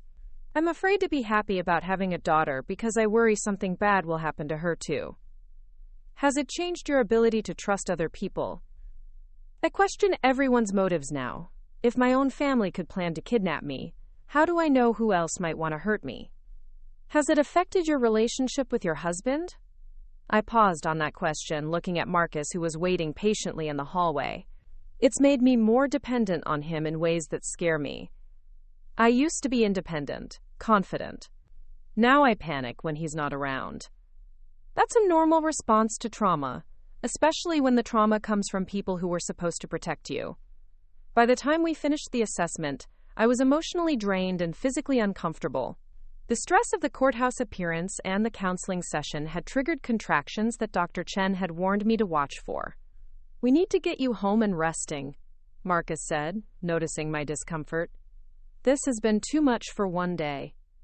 I'm okay, just tired. You're having contractions every 15 minutes. That's not okay at 34 weeks. He was right, as usual. The Braxton Hicks contractions I'd been experiencing occasionally had become more frequent and intense throughout the day. By the time we reached home, they were coming every 10 minutes and causing enough discomfort that I couldn't ignore them.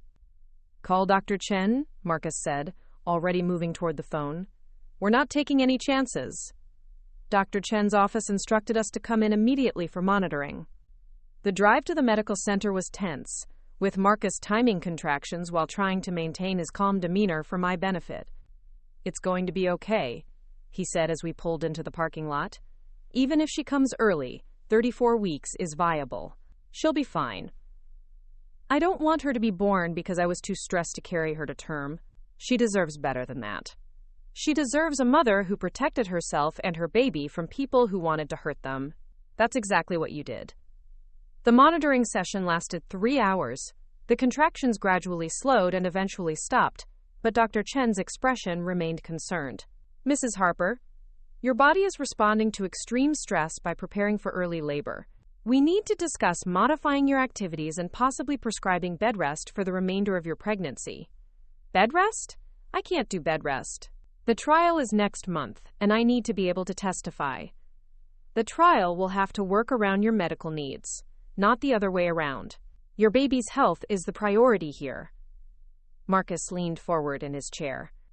Dr. Chen, what can we do to minimize stress while still allowing her to participate in the legal proceedings?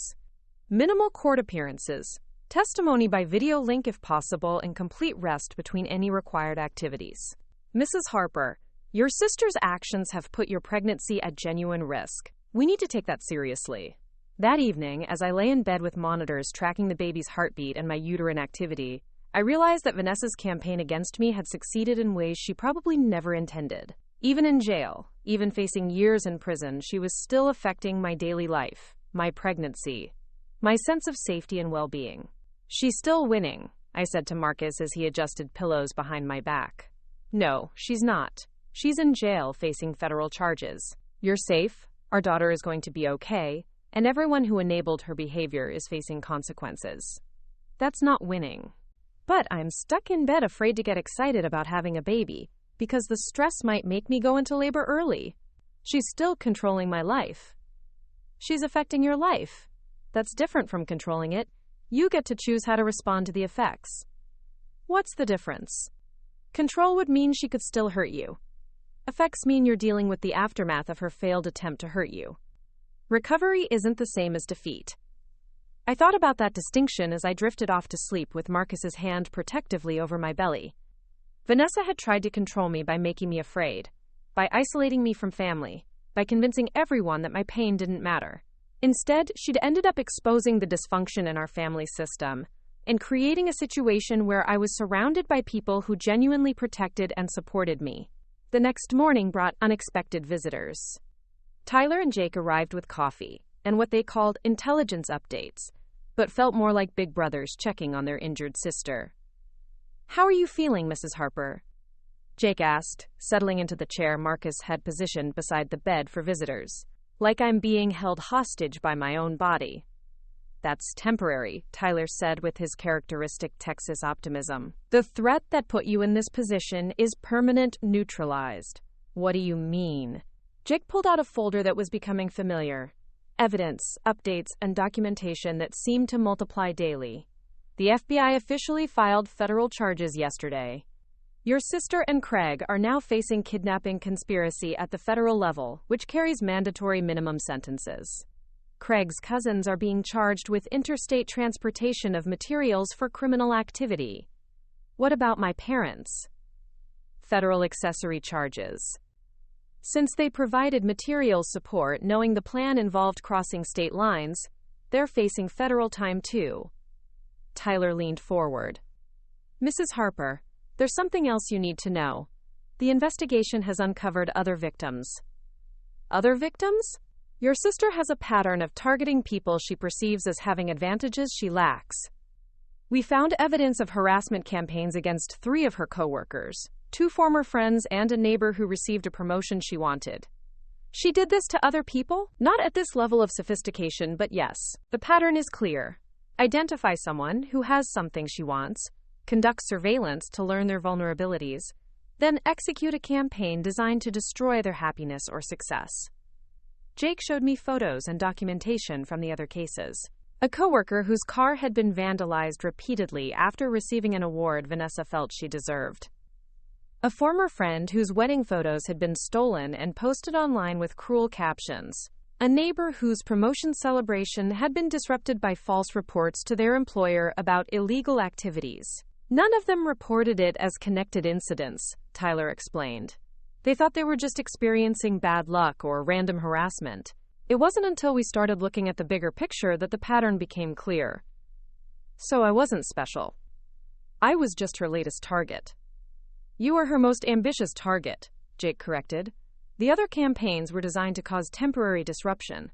What she planned for you was designed to cause permanent psychological damage. Why the difference? Because you had something she wanted more than anything else, Marcus said from the doorway, carrying a tray with soup and tea.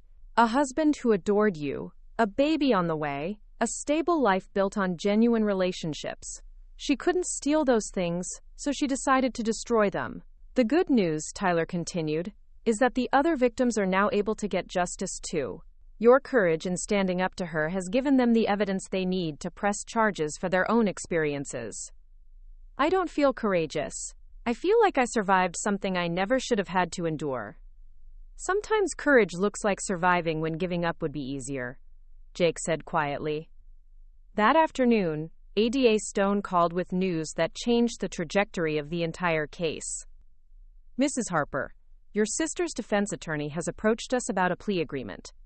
What kind of plea agreement? She's offering to plead guilty to all state charges in exchange for dropping the federal case.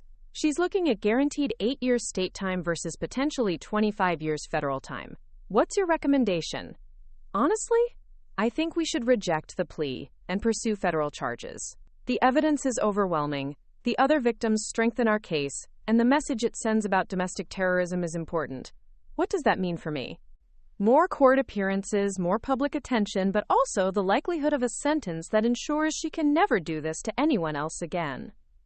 I looked at Marcus, who had been listening to the conversation on speakerphone. His expression was thoughtful but determined. How long would federal prosecution take? 6 to 8 months, possibly longer. But, Mrs. Harper, given your medical situation, we can arrange for most of your testimony to be given by video link from your home or hospital room if necessary. And if she's convicted on federal charges, 15 to 25 years minimum, with limited parole options. She would be in her 50s before she could potentially be released, and she would have a federal felony record that would affect her ability to find employment, housing, or rebuild any kind of normal life. I thought about the other victims Tyler and Jake had described, women who had suffered in silence, thinking they were experiencing random bad luck rather than systematic harassment. Women who deserved to see their tormentor face serious consequences. I want to pursue federal charges, I said finally. Not just for me, but for everyone else she hurt. Are you sure? It means a longer legal process, more stress during your pregnancy. I'm sure. She planned to kidnap me and psychologically torture me until I broke. She destroyed other people's happiness for years. She needs to face the full consequences of those choices. Marcus squeezed my hand approvingly. We'll make sure you have all the support you need to get through the legal process. Mrs. Harper? ADA Stone's voice carried a note of respect. I think you're making the right choice, both for yourself and for the broader community. People like your sister count on their victims being too tired or too scared to pursue full justice. Well, I'm tired and scared, but I'm also angry. And apparently, anger is a better motivator than fear. That evening, as I rested with pregnancy pillows and monitored contractions, I realized something had shifted in my perspective. I was no longer just surviving Vanessa's attack on my life. I was actively working to prevent her from attacking anyone else's life in the future. Do you think I'm doing the right thing? I asked Marcus as he settled in beside me with his laptop, working on what looked like security protocols. I think you're doing the brave thing. Whether it's the right thing depends on how you define right. What do you mean? Right for your immediate comfort and safety would be accepting the plea deal and getting this over with quickly. Right for long-term justice and preventing future victims is pursuing federal charges. You chose justice over comfort. Is that what courage looks like? That's exactly what courage looks like. 3 days later, I received a call that changed everything yet again. Linda Chen from Victim Services called with news about Vanessa's behavior in jail. Mrs. Harper, I thought you should know that your sister has been making statements to other inmates about her plans when she gets out. What kind of statements? Threats against you and your family, detailed descriptions of what she wishes she had done differently during the kidnapping attempt, and attempts to recruit other inmates to help her when she's released. She's still planning to hurt us? The jail has moved her to solitary confinement and added additional charges for criminal threats. But Mrs. Harper, this information strengthens the federal case significantly. She's demonstrating ongoing intent to harm you, which supports the terrorism enhancement. Terrorism enhancement? When crimes are motivated by intent to intimidate or coerce civilians, they can carry additional penalties under federal terrorism statutes. Your sister's continued threats while in custody prove that her actions weren't motivated by temporary emotional distress but by ongoing intent to terrorize. How much additional time does that add? Potentially decades. With the terrorism enhancement, she could be looking at life in prison without parole. I sat in stunned silence, processing the reality that my sister had escalated her threats even from jail. She hadn't learned from consequences. She hadn't developed empathy or remorse. She had simply gotten angrier about being caught. Mrs. Harper, there's something else. The FBI wants to interview you about expanding the investigation to include domestic terrorism charges. More charges? Your sister's pattern of targeting multiple victims, her recruitment of accomplices, her systematic surveillance techniques, and her continued threats from custody suggest this wasn't isolated criminal behavior. This was a domestic terrorism operation targeting civilians. After Linda hung up, I lay in bed staring at the ceiling, while our daughter performed what felt like Olympic gymnastics in response to my elevated heart rate. "She's never going to stop," I said when Marcus returned from his phone call in the hallway. "No, she's never going to stop, which is why the federal charges and terrorism enhancement are necessary. I wanted this to be over. I wanted to have my baby and move on with our lives. And you will. But first, we make sure she can never threaten your family or anyone else's family again." What if the stress of the expanded investigation affects the pregnancy? Then we'll deal with that when it happens. But Nat, you can't let fear of potential consequences stop you from pursuing justice for actual crimes. I just want to be excited about having a daughter without worrying about who might try to hurt her. Marcus sat down on the edge of the bed and placed both hands protectively over my belly. Our daughter is going to grow up in a world where her mother stopped a terrorist before she could hurt other families. That's something to be proud of, not something to regret. You really think Vanessa is a terrorist? I think someone who systematically targets innocent people for psychological warfare, recruits accomplices, and continues making threats even from jail fits the definition of domestic terrorist. That sounds so surreal when you say it about my sister. Your sister chose to become someone who fits that definition. You didn't create this situation, Nat. You just refused to be destroyed by it. That night, I dreamed about the little girl Vanessa had been, before jealousy and entitlement had twisted her into someone capable of planning kidnapping and torture. I woke up sad not for the woman she had become, but for the child who had somehow learned that other people's happiness was a threat to her own. But when I felt our daughter's strong kicks against my ribs, I realized that grief for who Vanessa might have been couldn't be allowed to compromise justice for who she had actually become. The war wasn't over yet, but I was no longer just defending my family.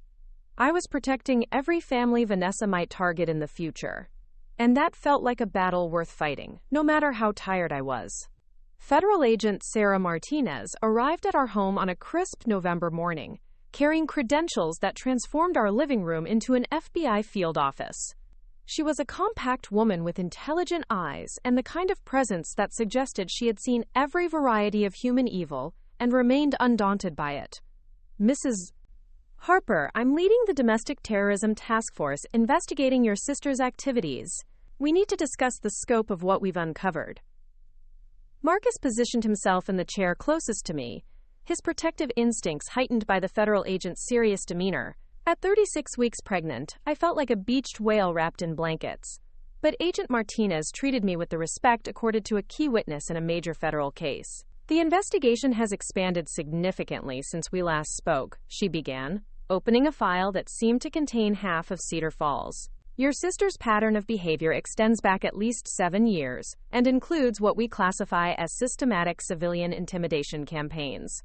How many people? 14 confirmed victims across 3 states. The sophistication of her operations increased over time, culminating in the kidnapping conspiracy against you.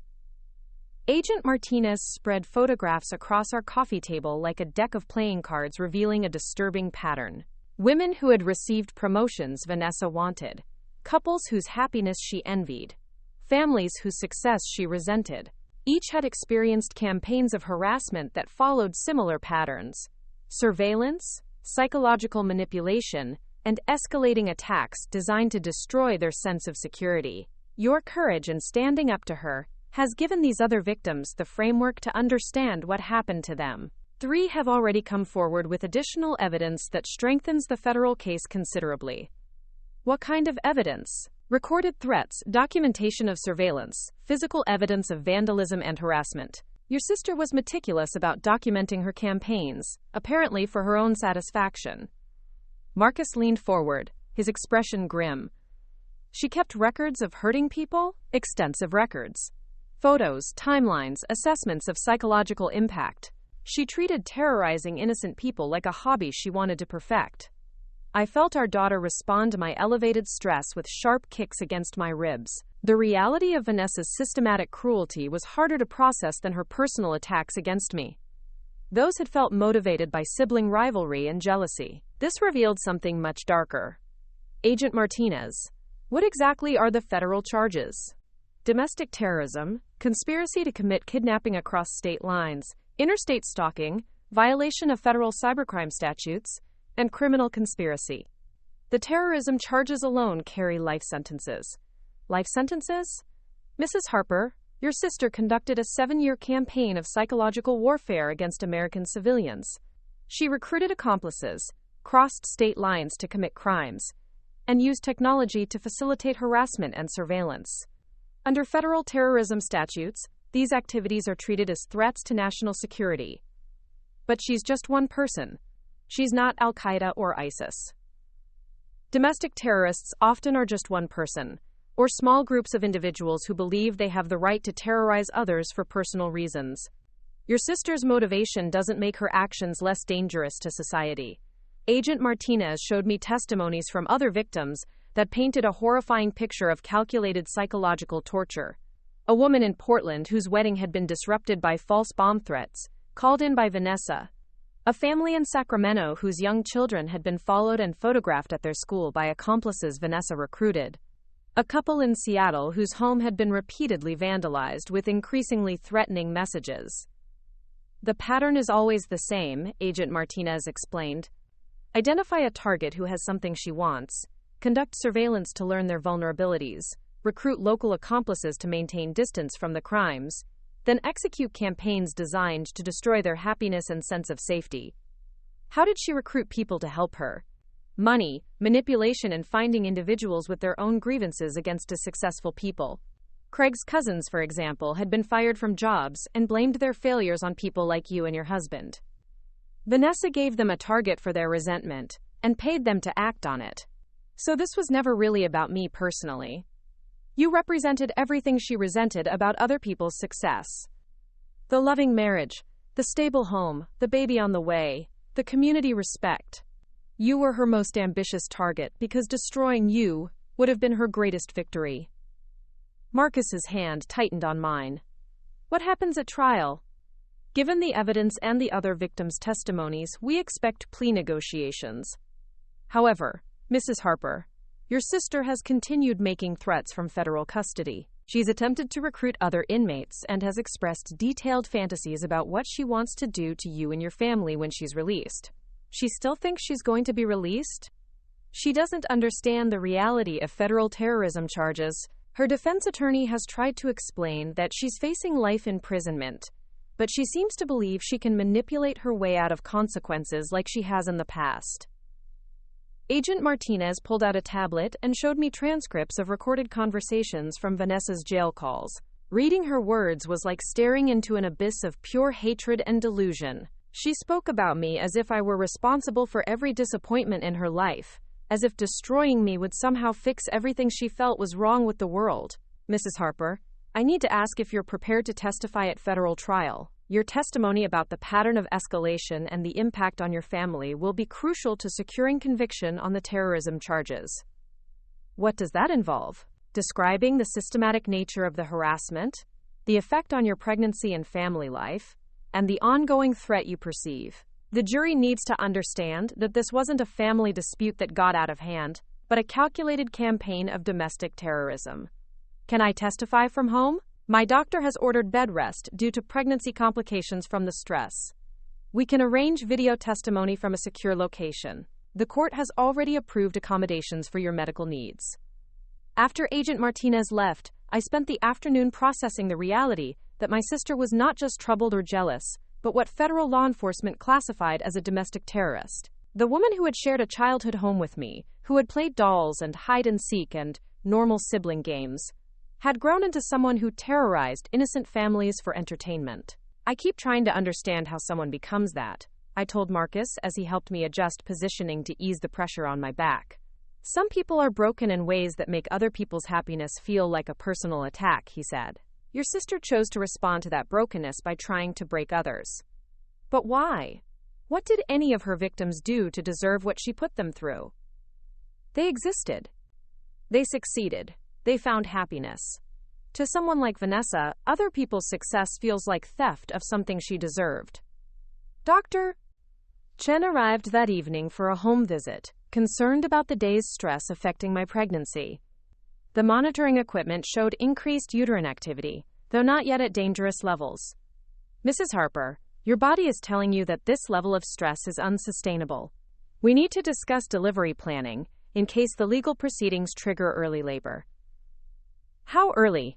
At 36 weeks, your daughter would likely be fine with minimal NICU support. But we prefer she stays put for at least 2 more weeks to fully develop her lungs. What if the trial schedule conflicts with delivery? Then the trial schedule adjusts. Your health and your baby's safety take priority over legal proceedings, no matter how important they are. Marcus sat on the edge of the bed, his expression thoughtful. Dr. Chen, would it be safer for Nat to deliver before the trial? Remove the pregnancy stress from the equation. If we induce labor at 38 weeks, she'd avoid the stress of testifying while heavily pregnant, but induction carries its own risks. The decision depends on how Mrs. Harper feels about balancing legal obligations with medical safety. I thought about the other victims who were counting on my testimony, about the families Vanessa might target in the future if she somehow escaped serious consequences, about the daughter I was carrying who deserved to grow up in a world where domestic terrorists face justice. I want to testify while I'm still pregnant, I said finally. Our daughter should know that her mother fought for justice even when it was difficult. Are you sure? Marcus asked. The stress could be dangerous for both of you. The stress of knowing I let a terrorist escape consequences would be worse. Dr. Chen nodded approvingly. In that case, we'll plan for very careful monitoring and immediate intervention if your body shows signs of distress. The trial began on a gray December morning with snow falling softly outside the federal courthouse. I testified via video link from our bedroom, surrounded by medical equipment, and with Dr. Chen monitoring my vital signs throughout the session. The prosecutor, federal attorney David Kim, was methodical in walking me through Vanessa's escalating campaign against our family. Each question was designed to illustrate the systematic nature of her actions and the psychological impact on our lives. Mrs. Gotcha. Harper, when you discovered the damaged gifts at your baby shower, what was your immediate reaction? Devastation. The blanket I'd spent months embroidering was ruined, and it felt like someone had destroyed months of love and preparation for my daughter. Did you initially suspect this was intentional? I thought it might have been an accident until we saw the security footage showing my sister deliberately pouring bleach on specific gifts while smiling at the camera. How did viewing that footage affect you? It was like discovering that someone I'd loved my entire life was actually a stranger who hated me. The smile was what made it clear this wasn't an emotional outburst. It was calculated cruelty. Attorney Kim walked me through each escalation. The destroyed evidence, the surveillance, the recruitment of accomplices, the detailed planning for kidnapping and psychological torture. With each question, the systematic nature of Vanessa's campaign became more apparent. Mrs. Harper, how has this experience affected your pregnancy? I've had stress-induced contractions requiring bed rest. I've been afraid to be excited about having a daughter because I worry something bad will happen to her. I don't feel safe anywhere, even in my own home. How has it affected your relationship with family? It's shown me that the people I thought were my family were actually enablers of someone who wanted to destroy me. I've had to build a new understanding of what family means.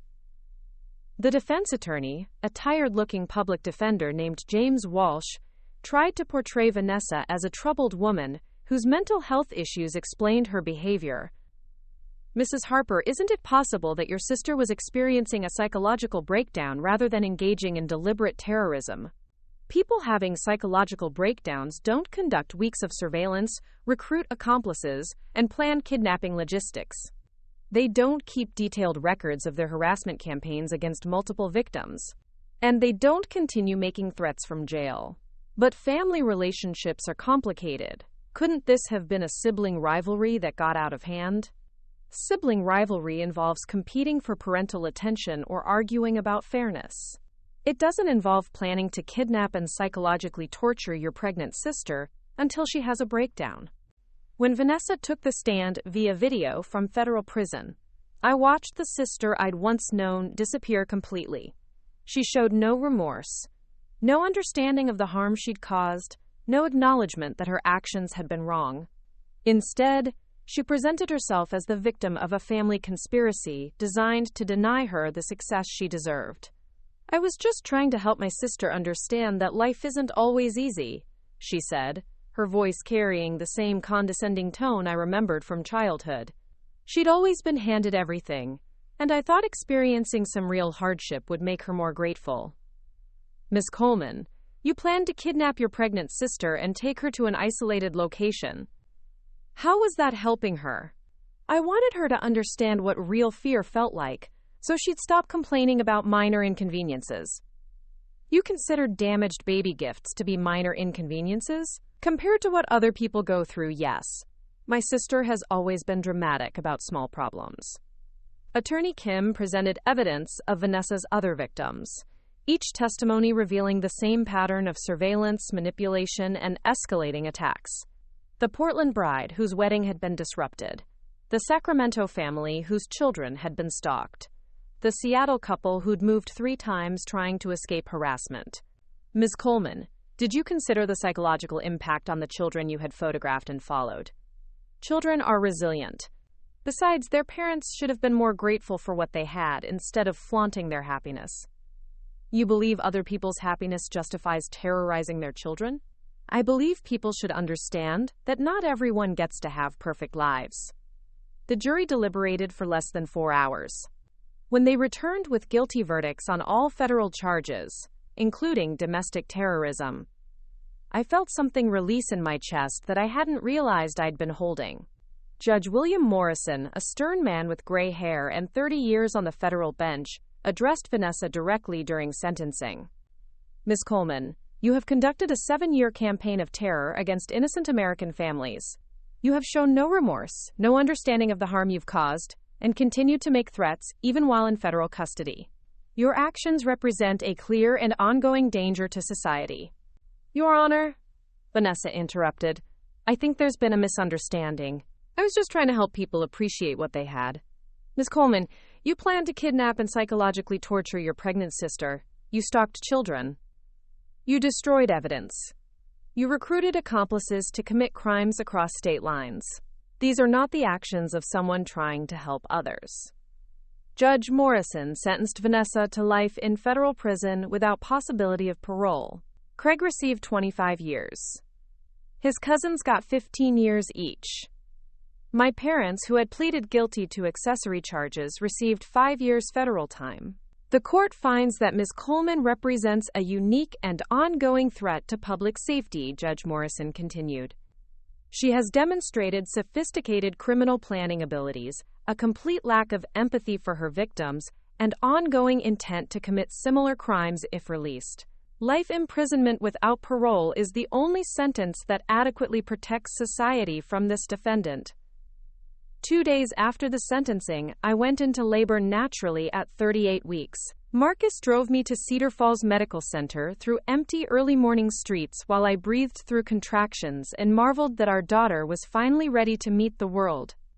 Harper Rose Harper was born at 7:43 a.m. on December 20th, weighing 6 pounds, 4 ounces, with dark hair like mine and her father's determined expression. She emerged into the world with strong lungs and an immediate opinion about the temperature of the delivery room, filling the air with indignant cries that sounded like victory to me.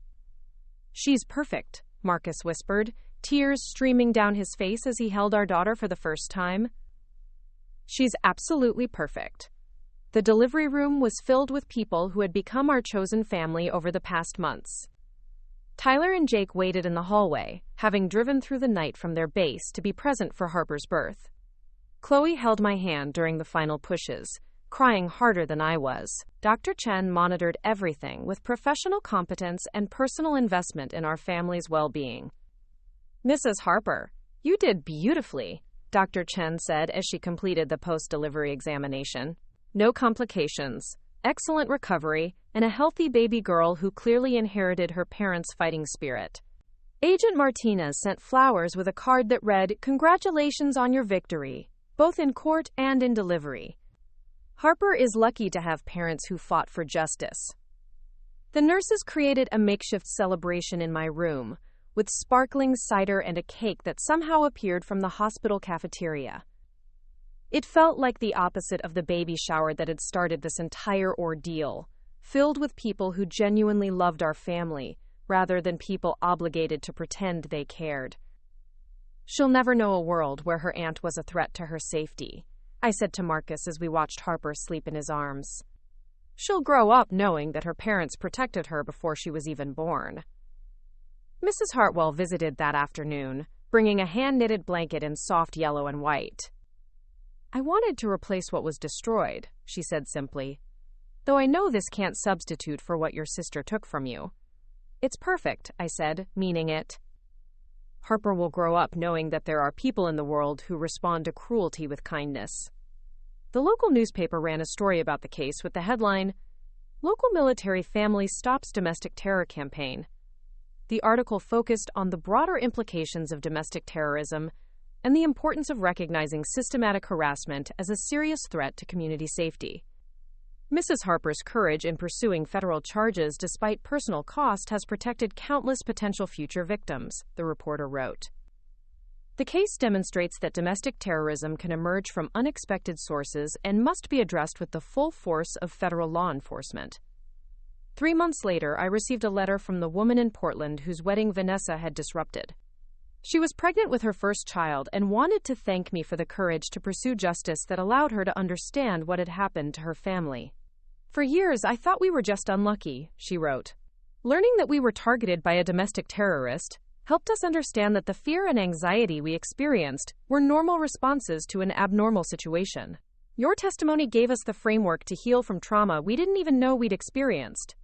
Similar letters arrived from other victims, each expressing gratitude for the validation that their experiences had been real, intentional, and criminal rather than random misfortune. The federal prosecution had given them language to describe what had happened to them and legal recognition that their suffering mattered. On Harper's first birthday, we celebrated in our backyard with Tyler, Jake, Chloe, Mrs. Hartwell, Dr. Chen, and Agent Martinez, who had become an unexpected friend. Harper took her first steps that day, walking determinedly from Marcus to me while our chosen family cheered. "She's going to be a force of nature," Tyler predicted, watching Harper immediately turn around and walk back toward Marcus with the focused expression of someone who had places to go and things to accomplish. "She comes from a line of strong women," Agent Martinez observed. "Her mother stopped a domestic terrorist. That's quite a legacy." As I watched Harper play with her birthday cake, smearing frosting everywhere and laughing at the mess she was making, I realized that everything Vanessa had tried to destroy had actually been strengthened. My marriage to Marcus was deeper and more trusting than ever. My sense of family had expanded to include people who had chosen to love and protect us. My understanding of my own strength had grown through surviving something I never could have imagined enduring. "Do you think she'll ask about her biological grandparents when she's older?" I asked Marcus as we cleaned cake from Harper's hair. "Probably. And we'll tell her the truth. That sometimes people make choices that put them outside the circle of family, and that real family is built on love and protection, not just shared DNA. What if she wants to know why her aunt is in prison? We'll tell her that her aunt chose to hurt innocent people instead of dealing with her own problems, and that actions have consequences. Do you think that's enough?" I think it's honest, and I think raising her with people who model healthy relationships will teach her more about family than any explanation could. That night, after Harper was asleep in her crib and our friends had gone home with leftovers and promises to return soon, Marcus and I sat on our back deck watching stars appear in the clear Oregon sky. "Do you ever regret pursuing the federal charges?" he asked. "Never. Vanessa is exactly where she belongs, and the other victims got justice they deserved." "Even though it complicated your pregnancy and added stress to Harper's first year?" "Especially because of that. Harper will grow up knowing that her mother fought for justice even when it was difficult. That's not a burden for her. It's a gift." "What kind of gift?" "The knowledge that when someone tries to hurt the people you love, you fight back with everything you have. The understanding that silence in the face of evil is complicity. The certainty that she comes from people who protect the innocent." Marcus reached over and took my hand, the same protective gesture he'd made throughout the months of legal proceedings and recovery. "I love you," he said simply. "I love how you refused to be broken by someone who tried to destroy you. I love how you turned your trauma into protection for other people. I love how you gave our daughter a mother who models courage under fire. I love you too. I love how you used your skills to protect our family. I love how you helped me understand the difference between family that hurts you and family that heals you. I love how you made sure our daughter was born into safety. As we sat in the peaceful darkness of our secure home, I thought about the baby blanket that had started everything, destroyed by someone who couldn't stand to see love made manifest in embroidered threads. Vanessa had tried to take that symbol of love and preparation away from us. Instead, she had taught us what real family looked like. Tyler and Jake, who had used their skills to protect us without being asked. Chloe, who had stood by us through legal proceedings and medical complications. Mrs. Hartwell, who had provided evidence and emotional support from pure neighborly kindness. Dr. Chen, who had monitored my pregnancy with personal investment in our well-being. Agent Martinez, who had treated our case as a matter of national security and our family as worthy of federal protection. Harper would grow up surrounded by people who had chosen to love her family, not people who felt obligated to tolerate us. She would understand from birth that real family meant protection, support, and unconditional love. That seemed like a better inheritance than any blanket could have provided. The war was over. We had won. And our victory looked like a little girl with dark hair and determined eyes, sleeping safely in a house surrounded by people who would protect her with their lives. Sometimes the best revenge is building something beautiful from the ashes of what someone tried to destroy. Up next, you've got 2 more standout stories right on your screen. If this one hit the mark, you won't want to pass these up. Just click and check them out.